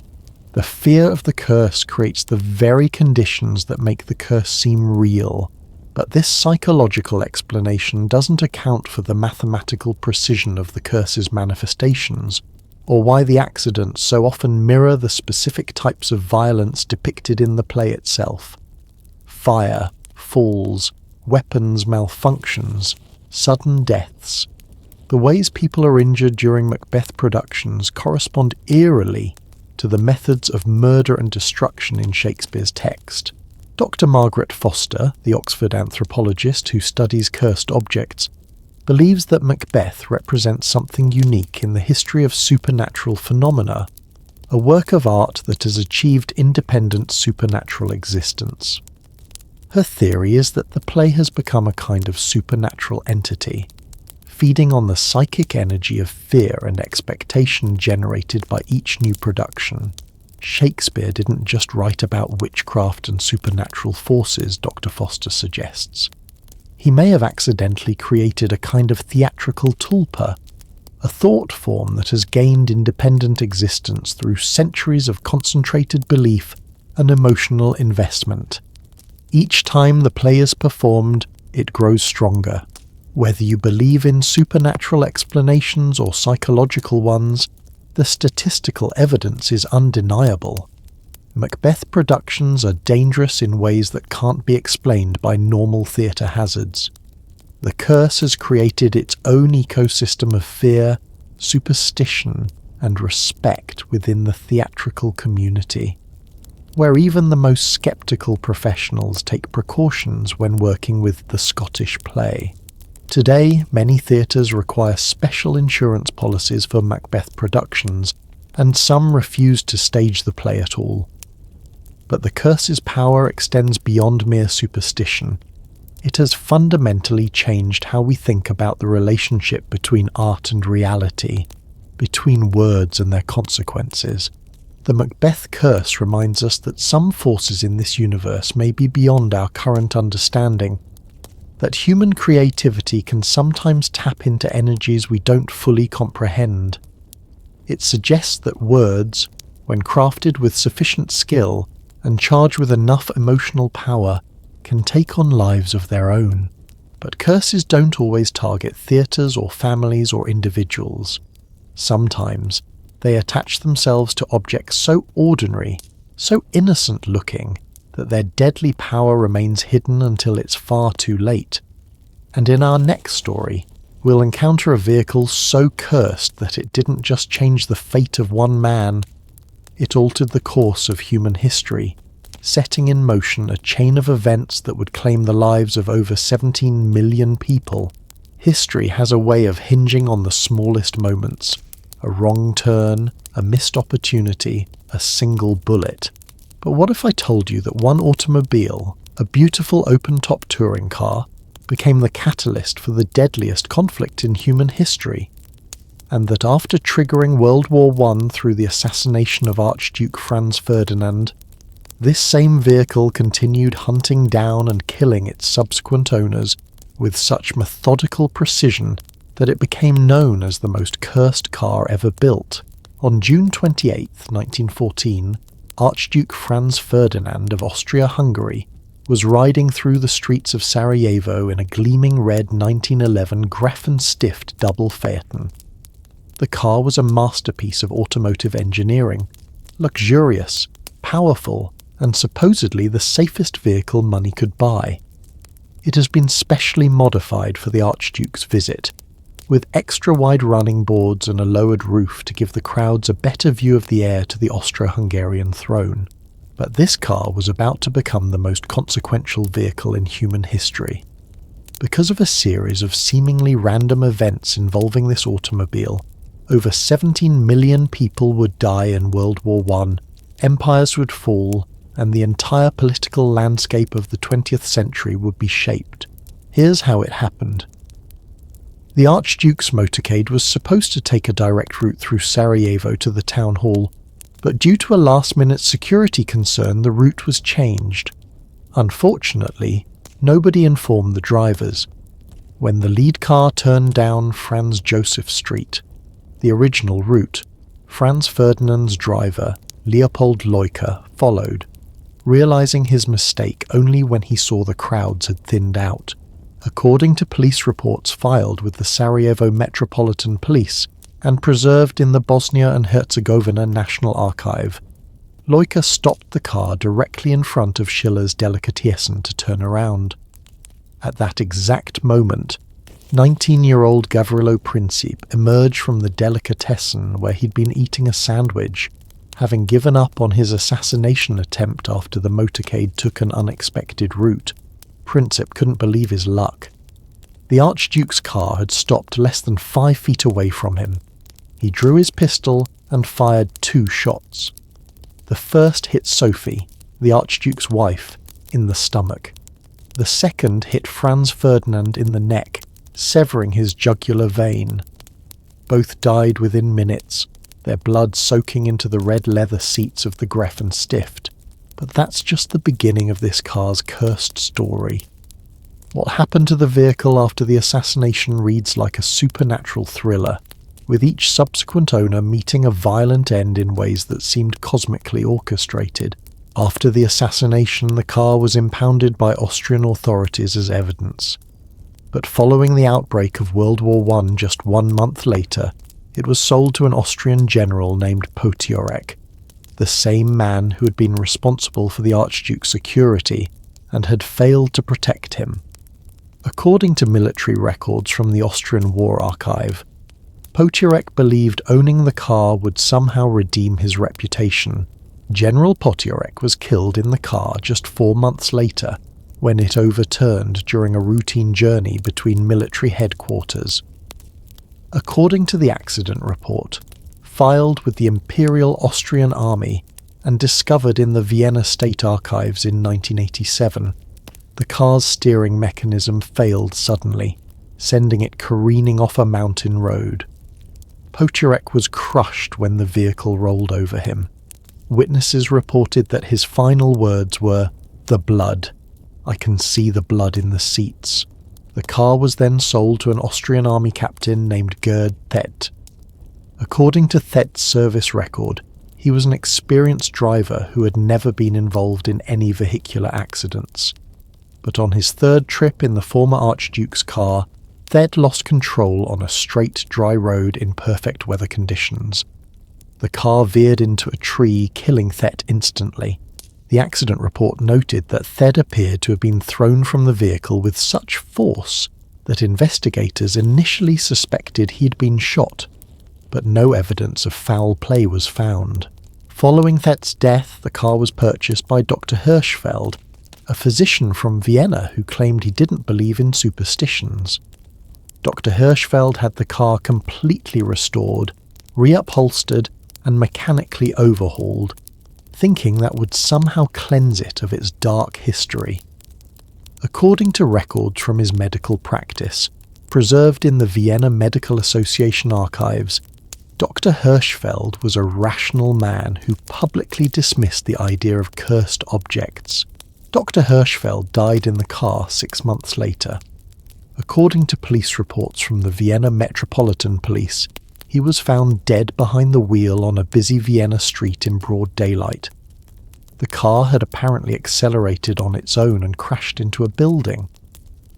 Dr. Hirschfeld's cause of death was listed as sudden cardiac arrest, but witnesses reported that he appeared to be fighting with the steering wheel in the moments before the crash, as if the car was driving itself.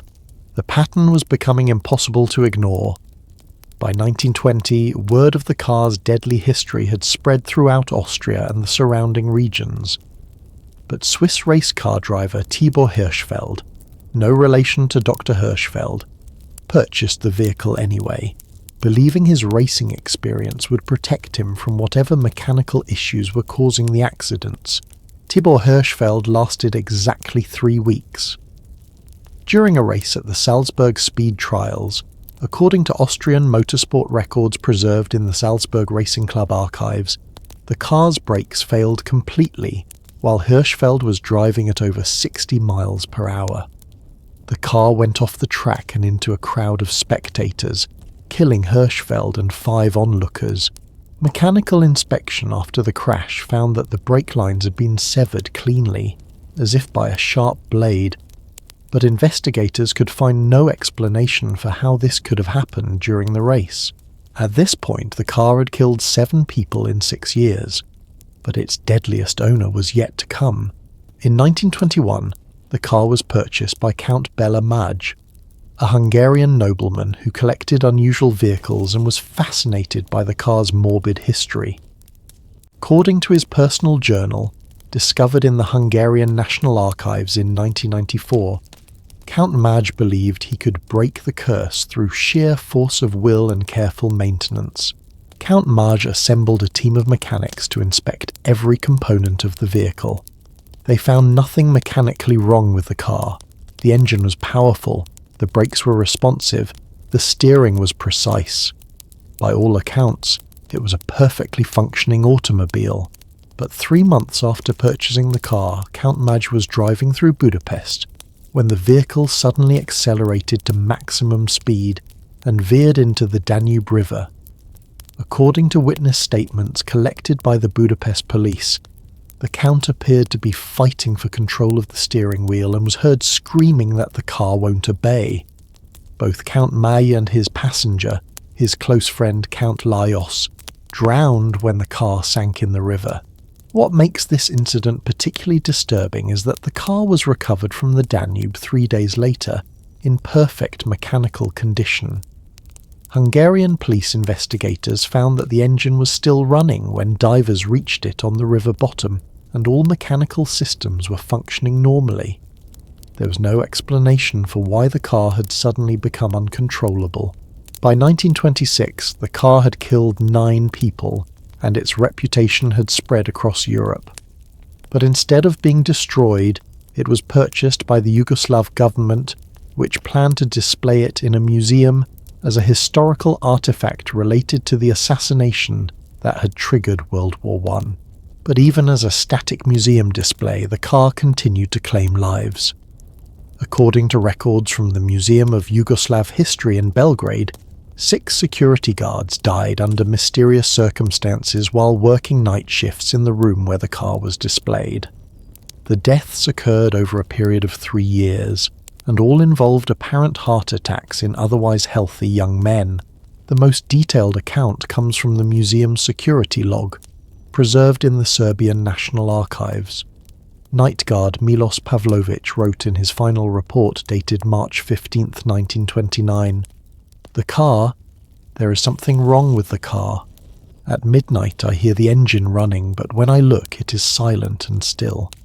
I see shadows moving in the seats, and sometimes I hear voices, a man and woman speaking in German, but I cannot understand the words. Tonight I saw blood on the seats, fresh blood, but when I looked again, the seats were clean. I cannot work here anymore. Something evil lives in that machine." Pavlovich was found dead the next morning, slumped over his desk in the security office. The cause of death was massive heart failure, despite the fact that he was only 28 years old and had no history of heart problems. Dr. Milan Stojakovic, a psychiatrist who studied the psychological effects of the car on museum staff in 1930, documented what he called vehicular psychosis among employees. According to his report, published in the Yugoslav Journal of Psychology, workers consistently reported hearing engine sounds, seeing movement in the car, and experiencing overwhelming feelings of dread when near the vehicle. The automobile appears to have developed what I can only describe as a malevolent presence, Dr. Stojakovic wrote. Staff members with no prior knowledge of its history report identical phenomena: phantom engine sounds, visual hallucinations of passengers, and an overwhelming sense that they are being watched by the vehicle itself. The mathematical probability of so many deaths occurring in connection with a single automobile is essentially zero. Dr. Aleksandar Petrovic, a statistics professor at the University of Belgrade who analysed the car's history in 1995, calculated that the odds of 11 people dying in accidents involving the same vehicle over a 15-year period were approximately 1 in 847 million. This isn't just bad luck, Dr. Petrovic concluded. The clustering of deaths around this particular automobile defies every principle of statistical probability. If we were dealing with coincidence, we would expect the deaths to be spread randomly across all the vehicles of that era. Instead, we have a concentration of fatalities that suggests some form of causal relationship that we don't understand. But perhaps the most chilling aspect of the Franz Ferdinand car curse is how it reveals the butterfly effect of supernatural forces on human history. That single wrong turn in Sarajevo, facilitated by the car stopping in exactly the right place at exactly the right time, triggered a chain reaction that reshaped the entire world. World War I led directly to the Russian Revolution, which led to the rise of communist Russia. The punitive peace terms ending WWI created the economic conditions that allowed Hitler to rise to power in Germany. The collapse of the Ottoman Empire led to the creation of modern Middle Eastern borders that continue to generate conflict today. All because one car stopped at exactly the wrong place at exactly the wrong time.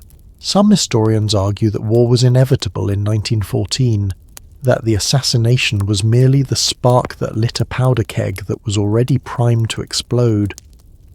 But the specific circumstances of Franz Ferdinand's death, the wrong turn, the stopped car, the assassin who had given up and was eating a sandwich, suggest a level of supernatural orchestration that challenges our understanding of historical causation.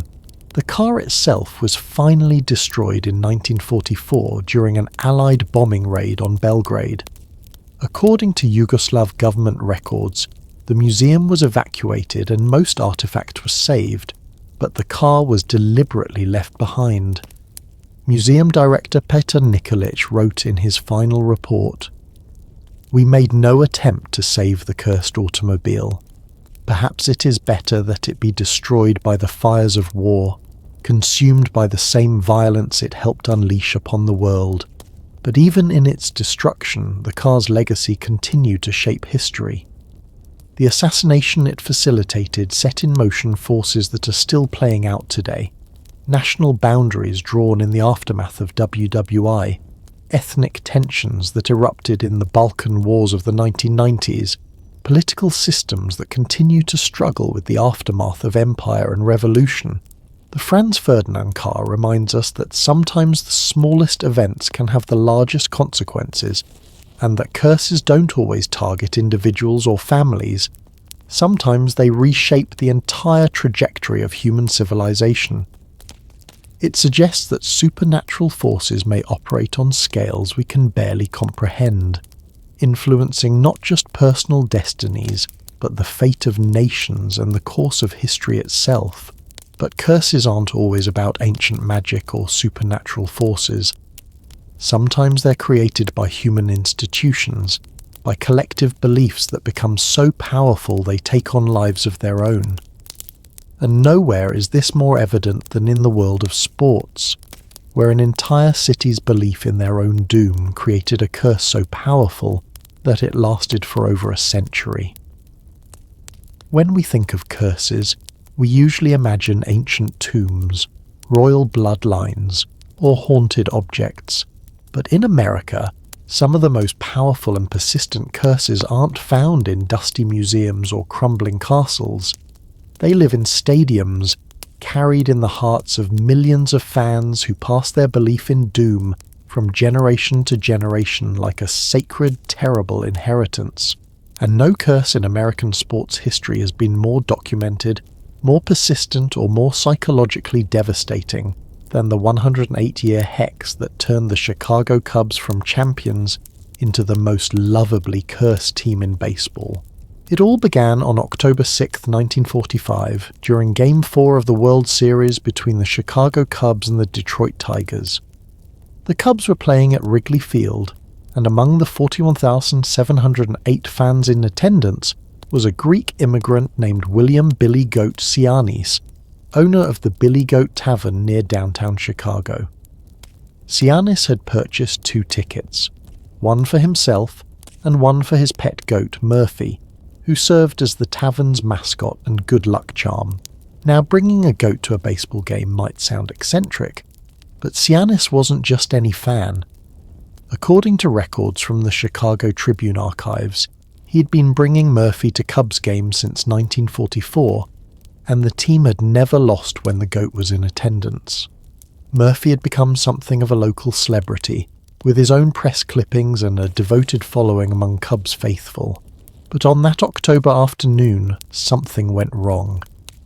According to multiple witness accounts preserved in the Chicago Historical Society, ushers at Wrigley Field refused to allow Murphy into the stadium, citing complaints about the goat's odour from other spectators.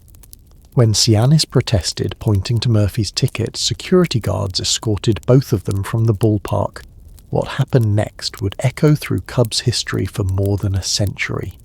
Standing outside Wrigley Field with Murphy beside him and thousands of Cubs fans streaming past, William Sianis raised his voice and declared, "Them Cubs, they ain't gonna win no more. The Cubs ain't gonna win no more."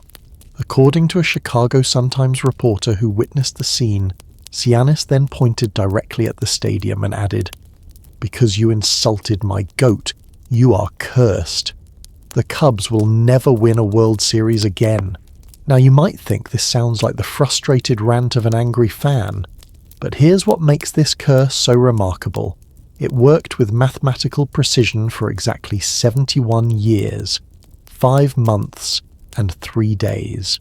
The Cubs lost that 1945 World Series to Detroit in 7 games. They wouldn't even reach another World Series until 2016, a drought of 71 years. And during those 7 decades, the Cubs would find ways to lose that seemed almost cosmically orchestrated. as if the universe itself was conspiring to keep them from winning.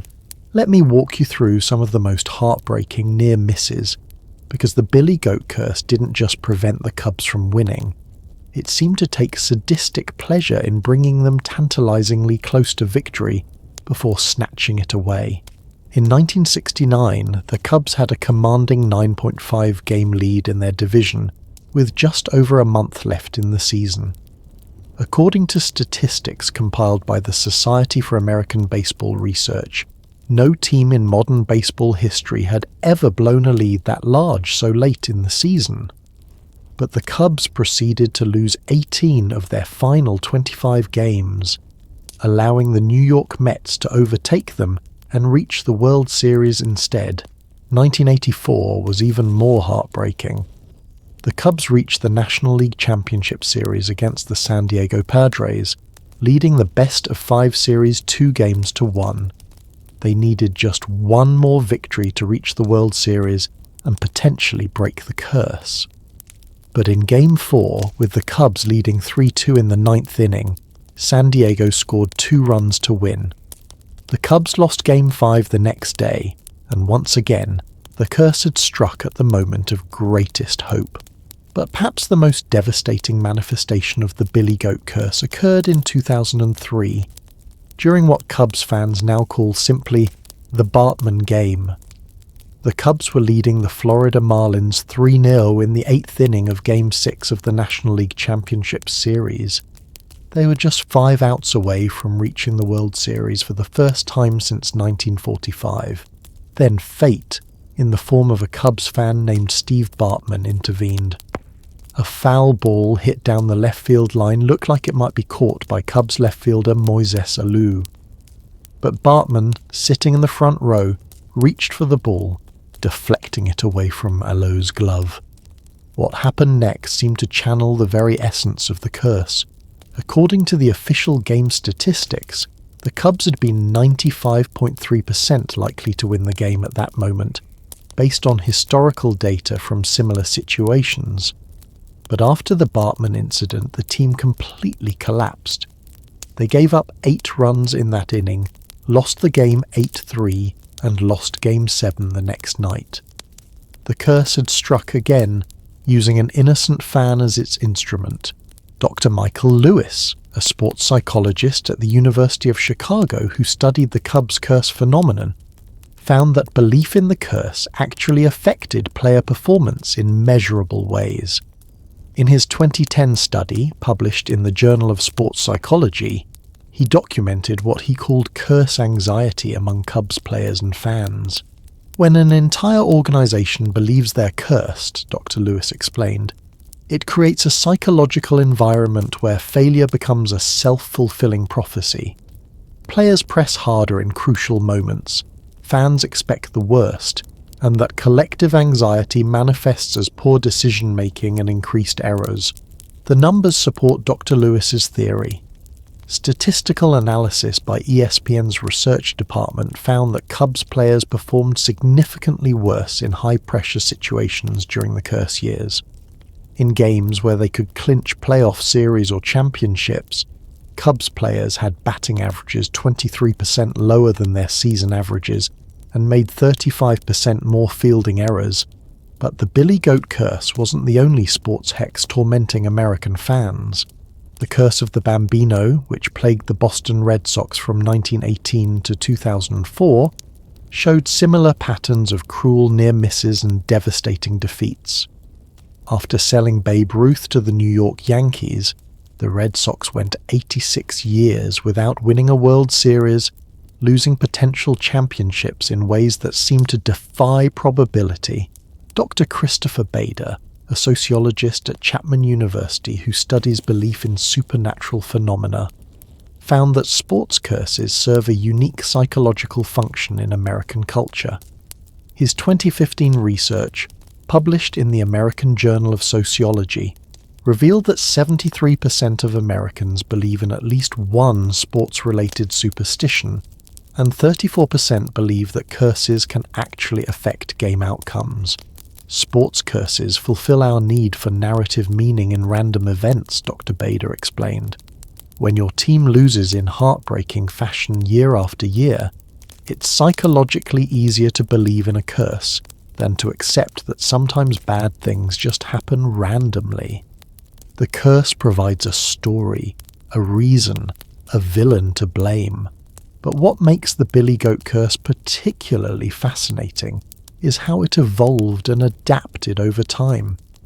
As the decades passed, the curse became more than just William Cianis's angry words.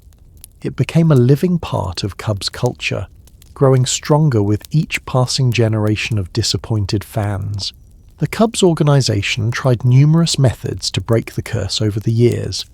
In 1924, they invited a descendant of Murphy the Goat to throw out the first pitch. In 1998, they brought an actual goat to spring training.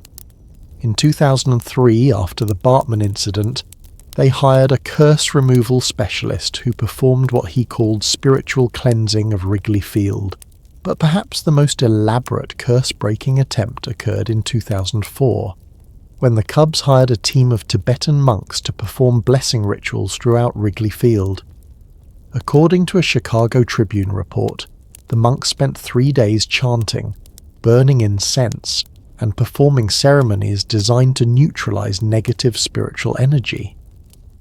The Cubs promptly suffered one of their worst seasons in decades, finishing with 89 losses.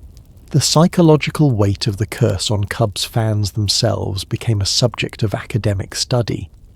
Dr. Susan Whitman, a clinical psychologist who worked with Cubs season ticket holders, documented what she called inherited sports trauma, the way belief in the curse was passed down through families like a genetic disorder. I've treated Cubs fans who experienced genuine grief reactions during playoff losses, Dr. Whitman told the Chicago Sun-Times in 2015. Fathers who felt they were failing their sons by passing on this burden of supporting a cursed team. It's not just superstition. For many fans, the curse represented real psychological suffering that affected their daily lives. The curse's power seemed to extend beyond the baseball diamond. According to insurance company data obtained by the Chicago Tribune, emergency room visits in the Chicago area increased by an average of 15% during Cubs playoff runs, with most cases related to stress-induced symptoms like chest pain, panic attacks, and hypertension. But then came 2016. After 108 years, 39 managers, 2,905 different players, and countless heartbreaks, something extraordinary happened. The Cubs not only reached the World Series, they won it, defeating the Cleveland Indians in 7 games. The curse-breaking moment came in the 10th inning of Game 7, when Cubs first baseman Anthony Rizzo fielded a ground ball and threw to pitcher Mike Montgomery for the final out. According to video analysis, at the exact moment the ball hit Montgomery's glove, ending the curse, over 2.3 million people were gathered in and around Wrigley Field in downtown Chicago. The collective emotional release was so intense that seismographs at Northwestern University detected vibrations from the celebrating crowds. But here's what makes the curse's ending even more remarkable. It was broken by the same mechanism that created it, the power of collective belief. By 2016, Cubs fans had stopped believing in the curse's inevitability. Social media had allowed a new generation of fans to challenge the narrative of doom, and players who had grown up in the internet age were less susceptible to inherited superstitions. Dr. Timothy Wilson, a psychology professor at the University of Virginia, who studied the Cubs' 2016 championship, found that the team's success correlated directly with decreased belief in the curse among players and fans. When people stop believing they're cursed, he explained, they stop behaving in ways that make curses seem real. The Billy Goat Curse reminds us that some of the most powerful supernatural forces in our world aren't ancient magic or divine retribution. They're the stories we tell ourselves about our own limitations. For 108 years, Cubs fans believed they were cursed, and that belief became a kind of collective hypnosis that influenced everything from player performance to front office decisions. But it also shows us the power of belief to create positive change. When Cubs fans finally stopped accepting the curse as inevitable, when they started believing in victory instead of expecting defeat, the supernatural prison that had held their team for over a century simply dissolved. The Cubs story demonstrates that curses aren't always imposed from outside. Sometimes we create them ourselves, through fear, expectation, and the dangerous power of communal conviction. And sometimes, the same force that creates a curse, the collective will of millions of people, can be the key to breaking it. But while sports curses can be broken by changing collective belief, some supernatural forces prove far more resistant to human intervention, especially when they involve the entertainment industry, where the line between fantasy and reality becomes dangerously blurred, and where the very act of creating fear for audiences can sometimes summon real terror into the world. Hollywood has always been a place where reality and fantasy blur together, where talented artists create worlds so convincing that audiences forget they're watching make-believe. But sometimes, that blurring goes too far, and the darkness being portrayed on screen begins to seep into real life with terrifying consequences. In 1982, a horror film about malevolent spirits terrorizing a suburban family became the center of one of the most documented and deadly curses in entertainment history. A curse that would systematically hunt down and kill the film's cast members with such precision that it transformed Hollywood's entire relationship with supernatural themes. The film was Poltergeist, directed by Tobe Hooper and produced by Steven Spielberg. It told the story of the Freeling family, whose home becomes invaded by malevolent spirits who kidnap their youngest daughter through a portal in her bedroom closet. The movie was a massive success, earning over $121 million worldwide and spawning 2 sequels. But what audiences didn't know was that the filmmakers had made a decision during production that would allegedly invite real supernatural forces into their fictional world. To save money on the film's budget, the special effects team used real human skeletons in the famous pool scene, where skeletal remains emerge from the muddy water around the family's swimming pool. At the time, genuine human skeletons were actually cheaper and more realistic looking than plastic replicas. But according to several crew members, this decision disturbed the film's young star, Heather O'Rourke, who played 5-year-old Carol Ann Freeling. Craig Reardon, the film's makeup effects supervisor, told Fangoria magazine in 1982, "Heather was very uncomfortable when she learned about the real skeletons. She kept asking if the people had been properly buried, if their families knew where they were. It was an unusual concern for such a young child, but she seemed genuinely distressed about what she called the poor people in the water." The first victim of what would become known as the Poltergeist curse was 22-year-old Dominique Dunne, who played the Freeling's teenage daughter, Dana. On October 30th, 1982, just 4 months after the film's release, Dominique was strangled to death by her ex-boyfriend, John Thomas Sweeney, outside her West Hollywood apartment. According to court records from the Los Angeles Superior Court, Sweeney attacked Dunne in a jealous rage after she ended their relationship. What made this tragedy particularly eerie was the timing and method. Dominique died on Halloween night, and strangulation, cutting off someone's ability to breathe, mirrored one of the key supernatural attacks in the film, where spirits would choke their victims. The coincidence disturbed many of the film's cast and crew, but Hollywood is a place where young actors face dangers from stalkers and unstable relationships. Most people assumed it was a tragic but explainable crime.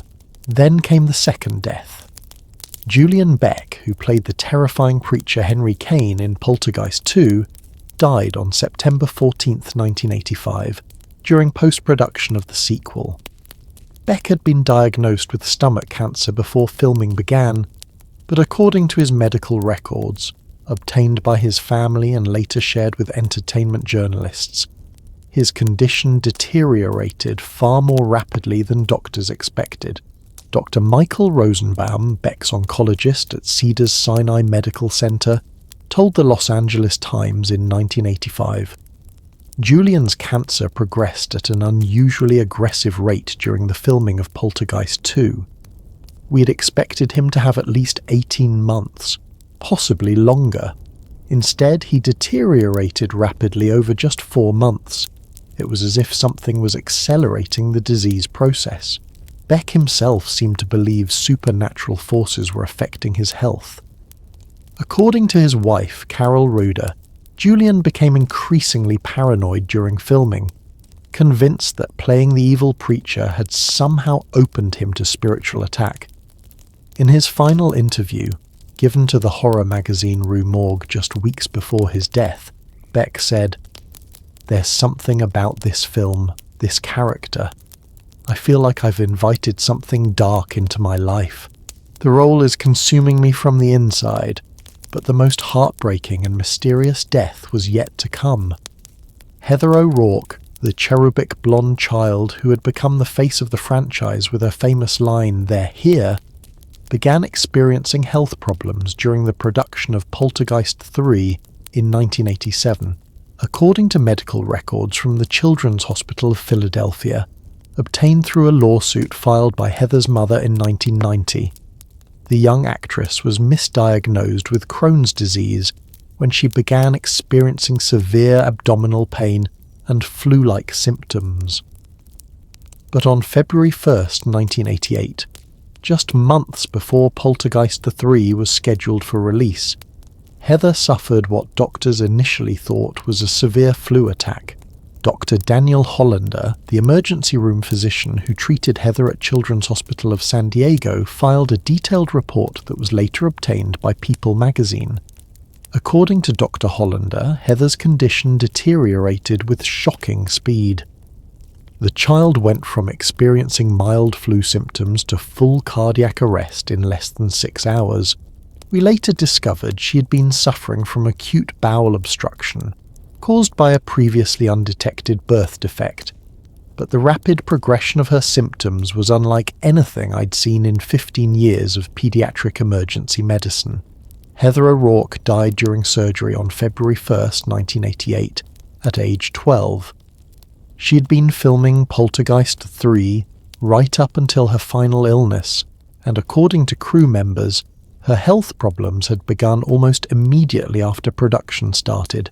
Michael Grace, co-writer of the original Poltergeist, told Entertainment Weekly in 1988, "Heather was a healthy, energetic kid when we started the first film, but with each movie, she seemed to get a little more fragile. Not just physically, but emotionally. She would have nightmares about the film, about the spirits following her home. We thought it was just a child's normal reaction to scary movie making, but looking back, it was as if something was slowly draining the life out of her. The statistical probability of so many deaths among the relatively small cast of the Poltergeist films is staggering." Dr. Robert Chen, a biostatistician at Harvard Medical School, who analyzed the mortality data in 1995, found that actors in the Poltergeist series died at a rate 650% higher than expected for their age group and profession. In a normal population sample of this size and demographic composition, Dr. Chen explained, we would expect to see perhaps one death over the relevant time period. Instead, we documented 6 deaths among cast members over 6 years, with 4 of those occurring in individuals under age 60 with no significant prior health issues. The probability of this happening by chance is approximately 1 in 1.3 million. But the deaths weren't the only strange occurrences plaguing the Poltergeist productions. According to incident reports filed with the Directors Guild of America, all 3 films experienced unusually high rates of equipment malfunctions, accidents, and what crew members described as unexplainable phenomena. During the filming of the original Poltergeist, cinematographer Matthew F. Leonetti documented over 30 separate equipment failures that couldn't be explained by normal wear and tear. Cameras would malfunction at crucial moments, lights would explode without electrical surges, and recording equipment would pick up what sound engineers described as impossible audio anomalies. Leonetti told American Cinematographer magazine in 1982, "I've worked on hundreds of films, but I've never experienced anything like the technical problems we had on Poltergeist. It was as if the equipment itself was being influenced by some external force. We'd check and double-check everything, but cameras would still jam, lights would still blow out, and we'd hear these strange sounds on the audio tracks that nobody could explain." The most disturbing incidents involved the real skeletons used in the pool scene. According to special effect coordinator Craig Reardon, the skeletons would occasionally be found in different positions than where they'd been placed, despite being secured with weights and wire. "We'd set up the skeleton configuration one way for a shot," Reardon told Fangoria, "and when we came back the next morning, they'd be arranged differently. Not like they'd shifted due to water movement. Arranged as if someone had deliberately repositioned them."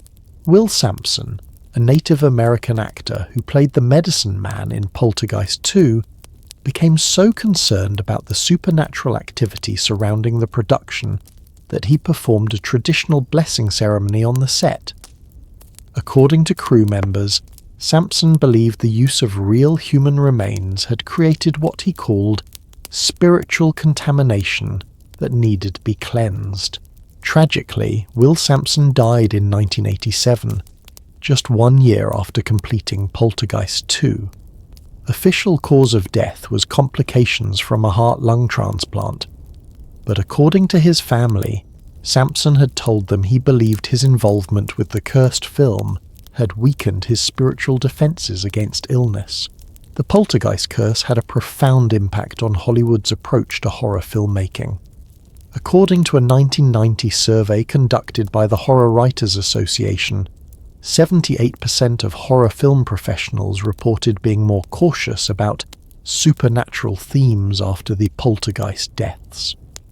Many production companies began hiring spiritual consultants and conducting blessing ceremonies before filming began. Steven Spielberg, who produced all 3 Poltergeist films, rarely spoke publicly about the curse, but in a 1993 interview with Premiere magazine, he acknowledged that the deaths had affected him deeply. "When you lose people you've worked with, especially someone as young and talented as Heather, you can't help but wonder if you've somehow contributed to their fate. Whether there are forces in this universe that we don't understand, that we shouldn't tamper with through our art." Dr. Carl Jung, the famous psychologist, had theorized about what he called psychic contagion, the idea that intense emotional or spiritual energy could transfer from fiction to reality through the collective unconscious. Dr. Elizabeth Harper, a psychology professor at UCLA who studied the poltergeist phenomenon, believes the curse may represent a real example of Jung's theory in action. When you combine real human remains, intense fear-based storytelling, and the concentrated emotional energy of everyone involved in the production, Dr. Harper explained, you may create conditions where psychological and spiritual boundaries break down. The actors weren't just pretending to be terrorized by supernatural forces, they were potentially opening themselves to actual supernatural influences. The curse's impact extended beyond the immediate cast and crew. According to insurance industry data, horror film productions saw their insurance premiums increase by an average of 23% in the years following the poltergeist deaths, as underwriters began factoring supernatural risk into their calculations.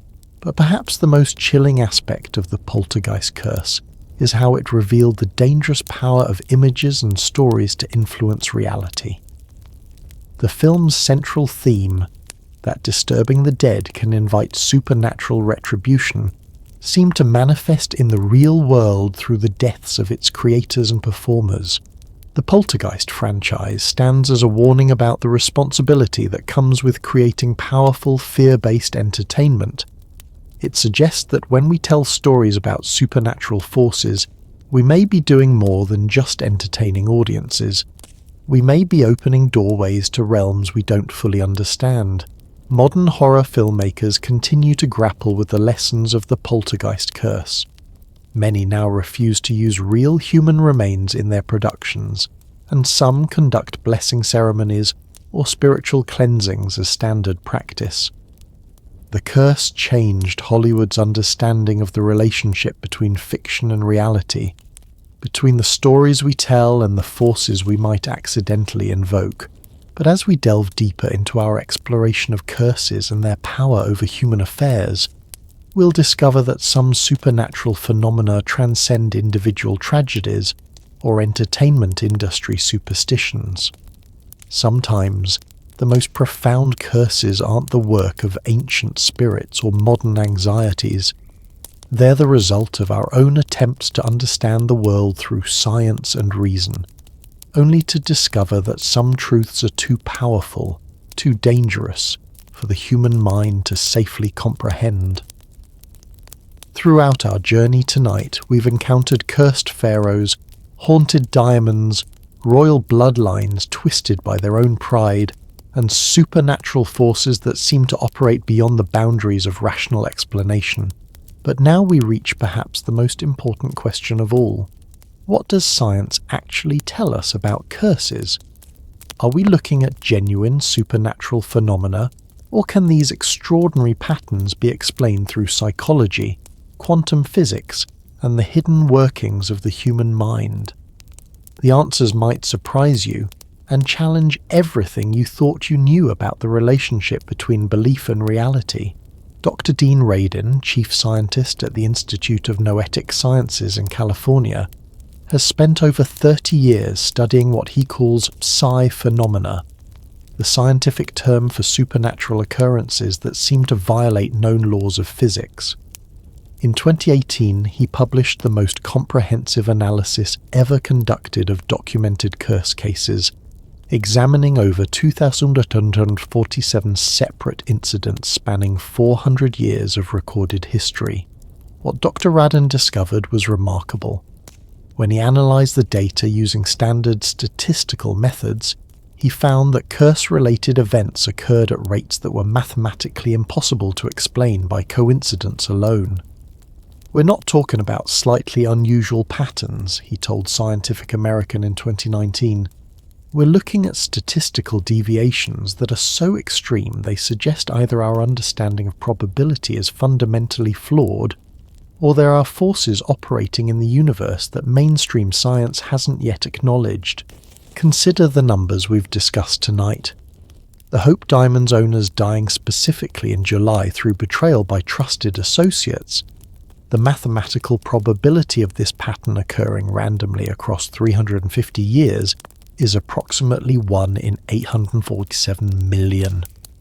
The Kennedy family's pattern of death at moments of political ascension, 1 in 1.3 million. The specific timing and method of deaths connected to Tutankhamun's tomb, 1 in 2.1 million. Dr. Jessica Utz, a statistics professor at UC Irvine who's consulted for the CIA on paranormal research, puts these numbers in perspective. "In my 40-year career, I've never seen statistical clustering this extreme in any other area of human experience. If we discovered medical treatments that showed even 1% of this level of statistical significance, they would be considered miraculous breakthroughs. Yet when the same mathematical rigor is applied to supernatural phenomena, the scientific community tends to dismiss the results as impossible, rather than investigating further. But mainstream psychology offers compelling alternative explanations for why curses seem to work so effectively. Dr. Richard Wiseman, a psychologist at the University of Hertfordshire who has studied supernatural beliefs for over 25 years, argues that curses operate through what he calls psychological priming mechanisms. When people believe they're cursed, Dr. Wiseman explains, they unconsciously behave in ways that make the curse seem real. They become hyper-vigilant about potential dangers, which paradoxically makes them more likely to experience accidents. They interpret normal misfortunes as supernatural attacks, creating a confirmation bias that reinforces the curse's apparent power. Most importantly, they may unconsciously sabotage their own success because they believe failure is inevitable. This psychological explanation gained support from neurological research. Dr. Fabrizio Benedetti at the University of Turin has conducted groundbreaking studies on what's called the nocebo effect, the evil twin of the placebo effect, where negative expectations actually cause negative outcomes. His research, published in Nature Neuroscience, shows that when people expect bad things to happen to them, their brains release stress hormones that suppress immune function, increase inflammation, and can even trigger cardiac events. The nocebo effect demonstrates that belief can literally kill, Dr. Benedetti told the New England Journal of Medicine. If someone genuinely believes they're cursed, their body may respond by manifesting the very symptoms and vulnerabilities that make the curse appear to come true. The mind doesn't just influence the body. In some cases, it can overrule the body's normal protective mechanisms. But here's where the science gets really interesting. Quantum physics, the branch of science that deals with the behavior of matter and energy at the smallest scales, has revealed phenomena that seem to support some supernatural concepts. The principle of quantum entanglement shows that particles can be connected across vast distances, instantly affecting each other regardless of the space between them. The observer effect demonstrates that the act of observation can actually change the behavior of quantum particles. Dr. Stuart Hameroff, an anesthesiologist and quantum physicist at the University of Arizona, believes these quantum effects might operate at larger scales than previously thought. His research, published in Physics of Life Reviews, suggests that consciousness itself might be a quantum phenomenon, capable of influencing reality in ways that classical physics can't explain. If consciousness operates through quantum mechanisms, Dr. Hameroff explains, then focused intention, like the concentrated anger of someone speaking a curse, might actually be able to influence probability fields around specific people or objects. We're not talking about magic, we're talking about consciousness as a fundamental force of nature that we're only beginning to understand. This quantum approach to consciousness gets support from some surprising sources. Dr. Robert Jahn, former Dean of Engineering at Princeton University, spent 28 years studying what he called consciousness-related anomalous phenomena through the Princeton Engineering Anomalies Research, PEER, laboratory. His team documented over 2.5 million trials showing that human intention can statistically influence random number generators and other mechanical systems. Our research consistently showed that human consciousness can produce small but statistically significant deviations in random systems, Dr. Jahn reported. The effect sizes are tiny on an individual level, but when you multiply them across populations and time periods, they could potentially explain some of the patterns we see in curse-related phenomena. But perhaps the most compelling scientific explanation for curses comes from evolutionary psychology. Dr. Pascal Boyer at Washington University in St. Louis argues that belief in supernatural forces served crucial survival functions for our ancestors, and our brains are still wired to detect and respond to supernatural threats. Throughout human evolution, Dr. Boyer explains, the individuals who survived were those who were hypervigilant about potential dangers, including supernatural ones. If you heard a rustle in the bushes, it was safer to assume it was a predator than to assume it was just wind. Similarly, if someone in your tribe was behaving strangely after being cursed, it was safer to avoid them than to risk supernatural contamination. This evolutionary perspective helps explain why curse beliefs are universal across human cultures. Dr. Edward Tyler's research on 186 different societies found that 185 of them, 99.5%, had well-developed belief systems about curses, hexes, or supernatural punishment. This universality suggests that supernatural beliefs aren't just cultural quirks, they're fundamental features of human psychology. Dr. Jessie Beering, director of the Institute of Cognition and Culture at Queen's University Belfast, has studied how these evolved psychological mechanisms manifest in modern curse beliefs. His research shows that people who believe in curses show measurably different patterns of attention, memory, and decision-making than skeptics.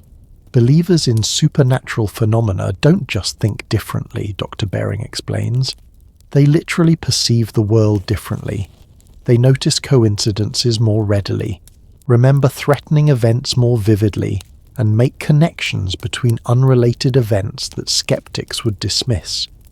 This isn't a flaw in their thinking, it's an alternative cognitive strategy that may actually provide certain advantages. One of the most intriguing aspects of curse research involves what scientists call collective consciousness effects. Dr. Roger Nelson, who coordinated the Global Consciousness Project at Princeton, found that during major world events, disasters, celebrations, moments of intense collective emotion, random number generators around the world show synchronized deviations from randomness. It's as if the collective human consciousness creates ripples in the quantum field, Dr. Nelson explains. During events like 9/11, the Princess Diana funeral, or major sporting events, we see correlations in random data streams that shouldn't exist according to classical physics. If collective human emotion can influence random systems, it might also be able to influence the probability patterns around cursed individuals or objects. This research suggests that curses might work through a combination of psychological and quantum mechanical effects. The focused intention of the person speaking the curse, amplified by the belief systems of everyone involved, could potentially create what physicists call probability distortions around the target.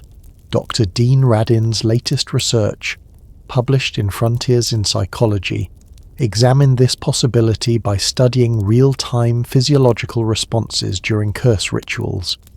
He found that both the curse speakers and the targets showed synchronized brainwave patterns and autonomic nervous system responses even when separated by large distances. We're seeing evidence of genuine information transfer between human consciousnesses, Dr. Radin reports. Whether you call it telepathy, quantum entanglement, or something else entirely, there appears to be a mechanism by which focused human intention can produce measurable effects at a distance. But perhaps the most important insight from scientific curse research is that belief itself might be the most powerful force involved. Dr. Lynn McTaggart, author of The Intention Experiment, has conducted numerous studies showing that group intention can produce measurable effects on everything from plant growth to crime rates in distant cities. What we're discovering, Dr. McTaggart explains, is that consciousness isn't just along for the ride in a mechanical universe. Consciousness appears to be an active participant in shaping reality. When enough people believe something will happen, whether it's a blessing or a curse, that collective belief may actually increase the probability of it occurring. This suggests that the most powerful curses aren't necessarily those spoken with the most anger or performed with the most elaborate rituals. They're the ones that achieve the strongest collective belief among all the people involved, the curse speaker, the target, and everyone in their social networks who knows about the curse. The scientific study of curses is revealing something profound about the nature of reality itself. We're learning that the universe may be far more responsive to consciousness and intention than we previously imagined. We're discovering that the boundaries between mind and matter, between belief and reality, may be much more permeable than classical science assumed. But science is also teaching us something hopeful. If curses can work through the power of belief and collective consciousness, then the same mechanisms can be used to create positive outcomes. If focused intention can increase the probability of negative events, it can also increase the probability of positive ones. This scientific understanding becomes crucial as we examine how ancient curses continue to manifest in our modern world, where social media and global communication can amplify supernatural beliefs with unprecedented speed and reach. Because in our interconnected age, the power of collective consciousness to shape reality, for better or worse, has never been greater. As we step into the 21st century, you might think that ancient curses would lose their power in our age of smartphones, satellite communication, and scientific understanding. But something remarkable has happened instead. Modern technology and social media have actually amplified the reach and intensity of supernatural beliefs, creating new forms of royal curses that spread across the globe in real time, affecting millions of people simultaneously. And nowhere is this more evident than in the tragic story of Diana, Princess of Wales, whose death not only shocked the world, but seemed to activate a new kind of curse that continues to haunt the British royal family to this day. The story begins on August 31st, 1997, when Princess Diana died in a car crash in the Pont de l'Alma tunnel in Paris. But what many people don't know is that this location has a history stretching back over 2,000 years. It was originally the site of a sacred grove dedicated to Diana, the Roman goddess of the hunt, for whom the princess was named. Ancient Parisi tribes believed this spot was where the goddess would claim sacrifices, particularly of those who had defied the natural order. According to records from the Bibliothèque Nationale de France, the Pont de l'Alma tunnel was built directly over what medieval texts called the place of the goddess's judgment. Throughout history, this location has been associated with the deaths of prominent figures who challenged established power structures. The mathematical probability of Princess Diana, a woman named after the goddess Diana, dying at the exact spot historically associated with divine retribution is approximately 1 in 23 million. But the truly modern aspect of Diana's story isn't just the location of her death, it's how social media and global communication transformed her into what researchers call a viral curse victim. Within hours of her death, over 2.5 billion people around the world had heard the news. The collective emotional response was so intense that seismographs detected vibrations from mourning crowds in London, and internet traffic increased by 300% globally. Dr. Susan Greenfield, a neuroscientist at Oxford University who studied the collective response to Diana's death, found something unprecedented in human history. For the first time, she told the BBC in 2017, we had a single emotional event that was experienced simultaneously by nearly half the world's population. The intensity of collective grief and anger created what can only be described as a global psychological field. Millions of minds focused on the same tragic event, the same sense of injustice, the same desire for retribution. And retribution, it seems, began almost immediately. Mohammed Al-Fayed, whose son Dodi died alongside Diana, publicly accused the British royal family of orchestrating the crash. His words, broadcast live on television and spread instantly across the internet, carried the weight of a formal curse. They murdered my son and the princess because they could not accept that an Egyptian Muslim might one day be stepfather to the future King of England. The royal family will pay for this crime, and their guilt will destroy them from within. Within months of Diana's death, the British royal family began experiencing what media dubbed the Diana effect, a series of scandals, divorces and public relations disasters that seemed to fulfill Al-Fayed's curse with eerie precision. Prince Andrew's association with Jeffrey Epstein, Prince Charles's admission of adultery, and multiple royal divorces all became front-page news in ways that seemed to echo Diana's own treatment by the press. But the most dramatic manifestation of what many call Diana's curse, has been the experience of Prince Harry and Meghan Markle. According to a 2021 analysis by the Reuters Institute, Harry and Meghan experienced negative press coverage at rates 340% higher than any previous royal couple. Social media amplified this negativity, with hashtags like Meghan Markle is a bully and Prince Harry traitor trending globally and generating over 50 million negative posts between 2018 and 2021. Dr. Karen Douglas, a social psychologist at the University of Kent who studies conspiracy theories and supernatural beliefs online, found that social media has fundamentally changed how curses operate. In pre-digital times, she explains, a curse might affect a limited number of people in a specific geographic area. Now, a single curse-related post can reach millions of people within hours, creating collective belief systems that span continents. The numbers are staggering. According to social media analytics company Brandwatch, posts mentioning royal family curse, Diana's revenge, or similar supernatural explanations for royal troubles have been shared over 127 million times since 2017. Each share represents not just passive consumption, but active participation in spreading and reinforcing the curse narrative. Prince Harry himself seems to believe in the supernatural forces affecting his family.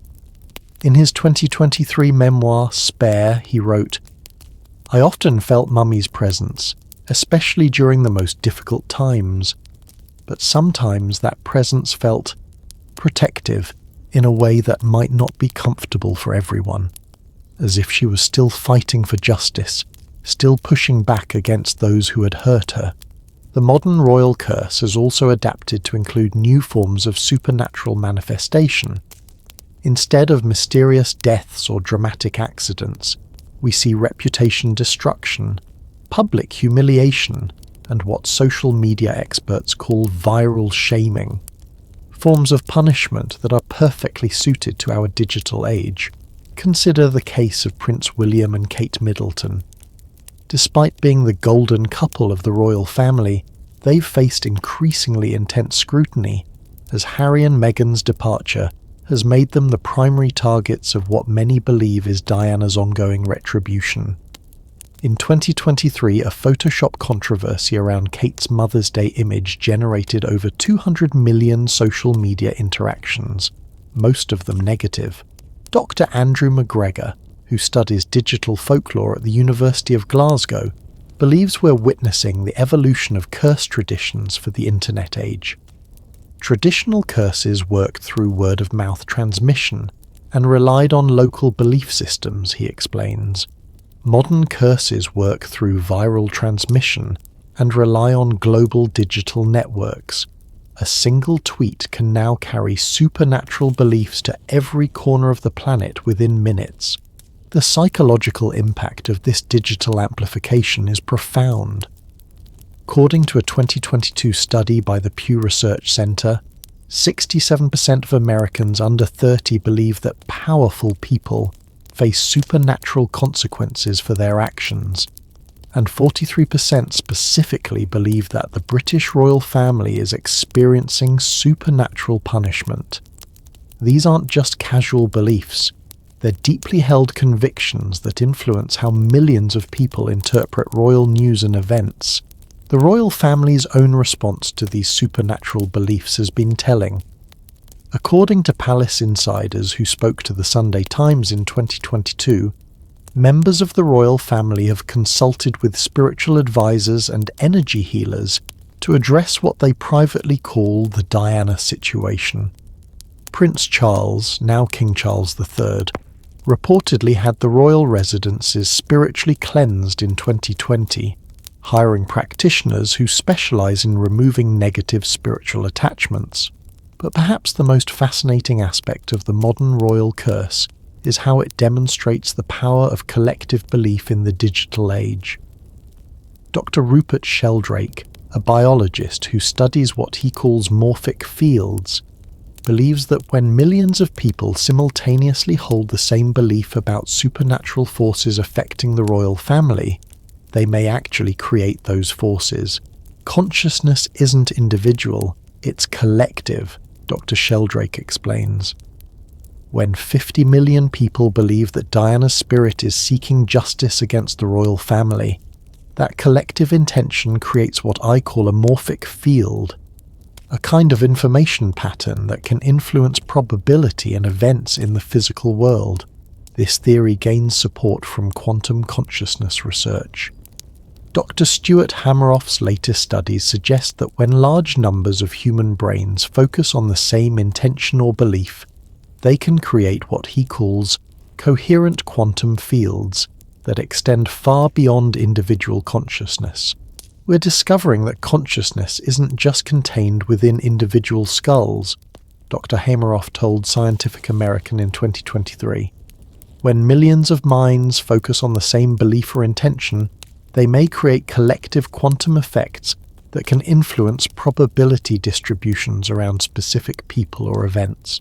In other words, if enough people believe Princess Diana is haunting the royal family, that collective belief might actually manifest as increased probability of negative events affecting them. Social media platforms have become the primary vehicle for spreading and reinforcing these supernatural beliefs. According to internal research conducted by Meta, Facebook's parent company, and leaked in 2023, posts about royal family curses receive 400% more engagement than posts about royal family achievements. The algorithm, designed to maximize user engagement, naturally amplifies supernatural content because it generates strong emotional responses. Dr. Zeynep Tufekci, a technology researcher at Columbia University, warns that this creates dangerous feedback loops. Social media algorithms don't distinguish between true and false information. They only care about engagement, she explains. So supernatural beliefs about royal curses get amplified and spread because they generate intense emotional responses, creating virtual communities of millions of people who reinforce each other's supernatural beliefs. The result is that modern royal curses operate with unprecedented reach and intensity. Where historical curses might have affected dozens or hundreds of people in a local community, digital curses can influence the beliefs and behaviors of hundreds of millions of people worldwide. This global reach has real-world consequences.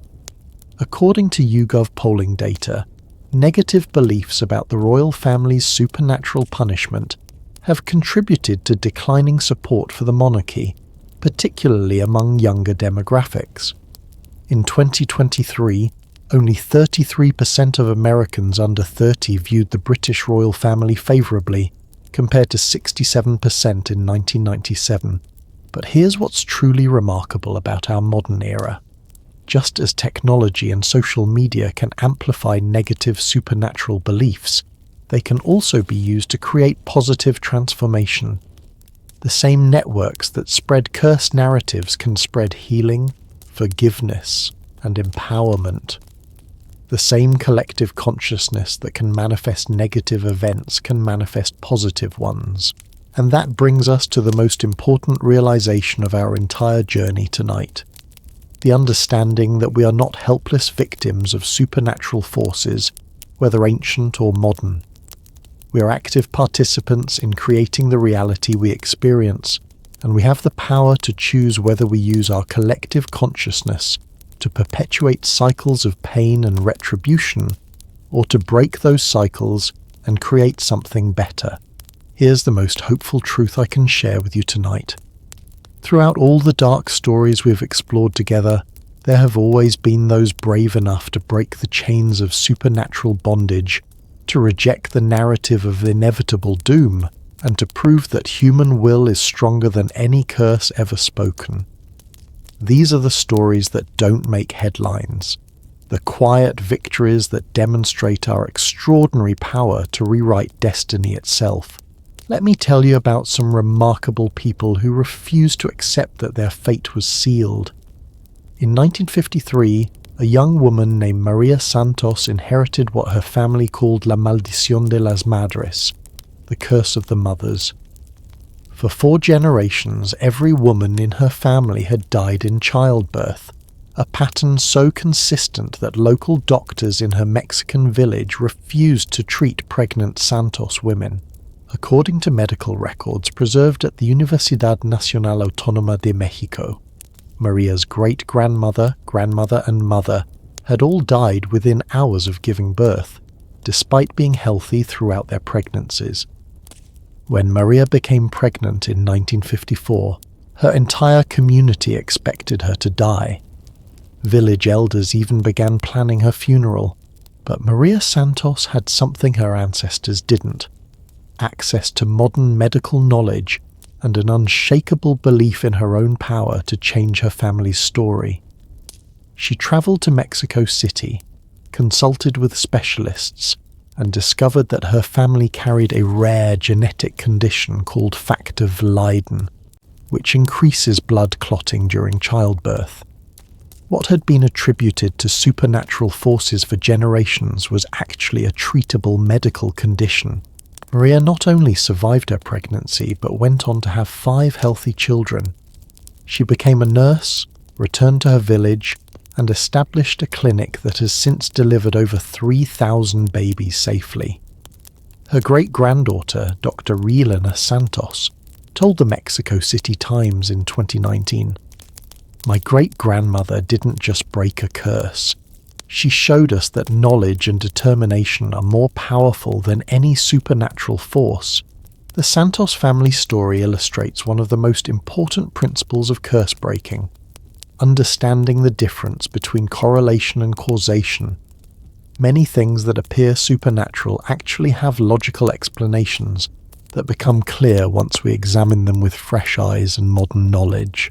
Dr. Richard Friedman, a psychiatrist at Weill Cornell Medical College who has studied hereditary curse patterns, found that 78% of families who believe they're cursed actually share specific genetic conditions, environmental factors, or behavioral patterns that create the appearance of supernatural persecution. What looks like a curse is often a family medical history that nobody understood, Dr. Friedman explains.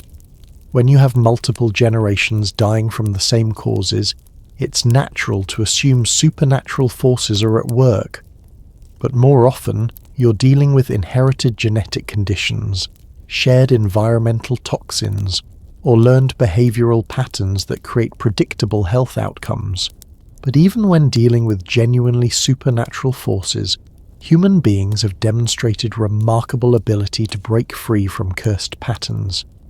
Consider the case of the town of Salem, Massachusetts. Yes, the same Salem famous for the witch trials of 1692, 1693. For over 200 years, Salem struggled with what historians called the legacy curse: economic stagnation, social division, and a dark reputation that drove away businesses and families. According to records from the Salem Historical Society, the town's population actually declined between 1700 and 1900, and economic development lagged far behind neighbouring communities. Many residents believed the town was paying for the injustices of the witch trials, cursed to remain forever associated with fear and persecution. But in the 1970s, something remarkable happened.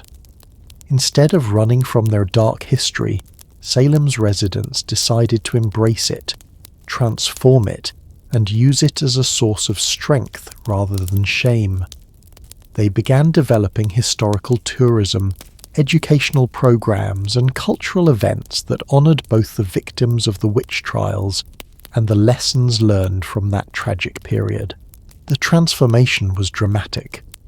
According to US Census data, Salem's population grew by 35% between 1980 and 2020, and the town now generates over $100 million annually in tourism revenue. What was once seen as a supernatural burden became a source of prosperity and pride. Rebecca Brooks, director of the Salem Witch Museum, told National Geographic in 2020, "We didn't break our curse by denying our history or running from it. We broke it by facing our past honestly, learning from it, and choosing to create something positive from something tragic." That's real magic. The power of human choice to transform pain into purpose. This principle, transforming negative energy into positive action, appears consistently in successful curse-breaking stories. Dr. Carolyn Myss, a medical intuitive who has studied energy healing for over 30 years, has documented hundreds of cases where people have overcome apparently supernatural negative patterns. The key insight, Dr. Myss explains, is that curses derive their power from our acceptance of victimhood. The moment someone decides they're not a victim of supernatural forces, but an active creator of their own destiny, the curse begins to lose its hold. It's not about denying that negative patterns exist. It's about refusing to accept that those patterns are permanent or unchangeable. One of the most powerful curse-breaking techniques involves what psychologists call narrative reconstruction, consciously changing the story you tell about your life. Instead of seeing yourself as the victim of a curse, you begin to see yourself as the hero of your own story, someone who faces challenges and overcomes them through courage and determination. Dr. Dan McAdams, a psychology professor at Northwestern University who studies life narratives, has found that people who successfully overcome negative patterns share a common trait. They construct empowering stories about their experiences. People who break free from cursed patterns don't deny that bad things have happened to them, he explains. Instead, they frame those experiences as challenges that have made them stronger, wiser, and more compassionate. This narrative approach has been used successfully to break generational patterns of poverty, addiction, and violence, what social workers often call family curses. According to research by the Annie E. Casey Foundation, families who receive narrative therapy show 67% greater success in breaking cycles of dysfunction compared to those who receive traditional intervention services. The power of collective action in breaking curses cannot be understated. Just as we've seen how collective belief can create and sustain supernatural patterns, collective intention can also break them. The Chicago Cubs' 2016 World Series victory is a perfect example. It wasn't just the players who broke the Billy Goat curse, but millions of fans who finally stopped believing in inevitable failure and started believing in possible victory. Dr. Lynn McTaggart's intention experiments have demonstrated this principle repeatedly. In 2008, she organized a global intention experiment involving over 100,000 people, focusing collectively on reducing violence in a specific region of Afghanistan. According to data from the International Crisis Group, violence in the targeted area decreased by 23% during the intention period, compared to a 17% increase in surrounding areas. When large numbers of people focus their intention on positive outcomes, Dr. McTaggart explains, they can create measurable changes in the physical world. If collective consciousness can manifest negative events through curse beliefs, it can also manifest positive events through healing intentions. But perhaps the most important tool for breaking curses is something far simpler and more accessible than any elaborate ritual or expensive therapy: gratitude. Dr. Robert Emmons, the world's leading researcher on gratitude, has found that people who practice daily gratitude show dramatically improved mental health, physical health, and life satisfaction within just 3 weeks. Gratitude is the antidote to victimhood, Dr. Emmons explains. When you're focusing on what you're grateful for, you can't simultaneously focus on how cursed or unlucky you are. Gratitude literally rewires your brain to notice positive patterns instead of negative ones, creating an upward spiral that breaks negative momentum. The neuroscience supports this. Dr. Alex Korb at UCLA has used brain imaging to show that gratitude practice increases dopamine and serotonin production, while decreasing cortisol and inflammatory markers. Gratitude doesn't just make you feel better emotionally, Dr. Korb explains. It creates physiological changes that make you more resilient to stress, more immune to disease, and more likely to experience positive outcomes. So what's the practical takeaway from our journey through the world of royal curses? How can you apply these insights to your own life, whether you're dealing with family patterns, professional setbacks, or personal challenges that feel insurmountable? First, examine your stories. What narratives are you telling yourself about your limitations, your family history, your prospects for success? Are you focusing on patterns of failure or patterns of resilience? Remember, the same data can support multiple stories. Choose the one that empowers you. Second, take responsibility without taking blame. Acknowledge that you have more power to influence your circumstances than you might have believed, but don't blame yourself for past difficulties. Empowerment isn't about guilt. It's about recognizing your ability to create positive change moving forward. Third, practice gratitude daily. Not as a denial of problems, but as a way of training your mind to notice positive patterns and opportunities. What you focus on grows stronger in your experience. Fourth, surround yourself with people who believe in your potential rather than your limitations. Human consciousness is contagious. Make sure you're catching empowerment rather than discouragement. And finally, remember that breaking curses, whether supernatural or simply negative patterns, is usually a gradual process, not a dramatic moment. Be patient with yourself as you build new habits of thought and action. The truth we've discovered tonight is both humbling and empowering. We live in a universe where consciousness and intention have genuine power to influence reality. These same mental forces that can create curses can create blessings. The same collective beliefs that can manifest suffering can manifest healing. The same focus and determination that ancient curse speakers used to spread darkness can be used by modern people to spread light. You are not a victim of supernatural forces or family patterns or societal limitations. You are a conscious being with the power to choose your thoughts, your beliefs, your actions, and ultimately your destiny. The universe is far more responsive to your intentions than you might have imagined, which means you have far more power to create positive change than you might have dared to hope. As you drift off to sleep tonight, I want you to carry this thought with you. Every dawn brings a new opportunity to write a different story, to break free from any pattern that no longer serves you, to use the extraordinary power of human consciousness to create the life you truly desire. Thank you for joining me on this incredible journey through the shadows and into the light.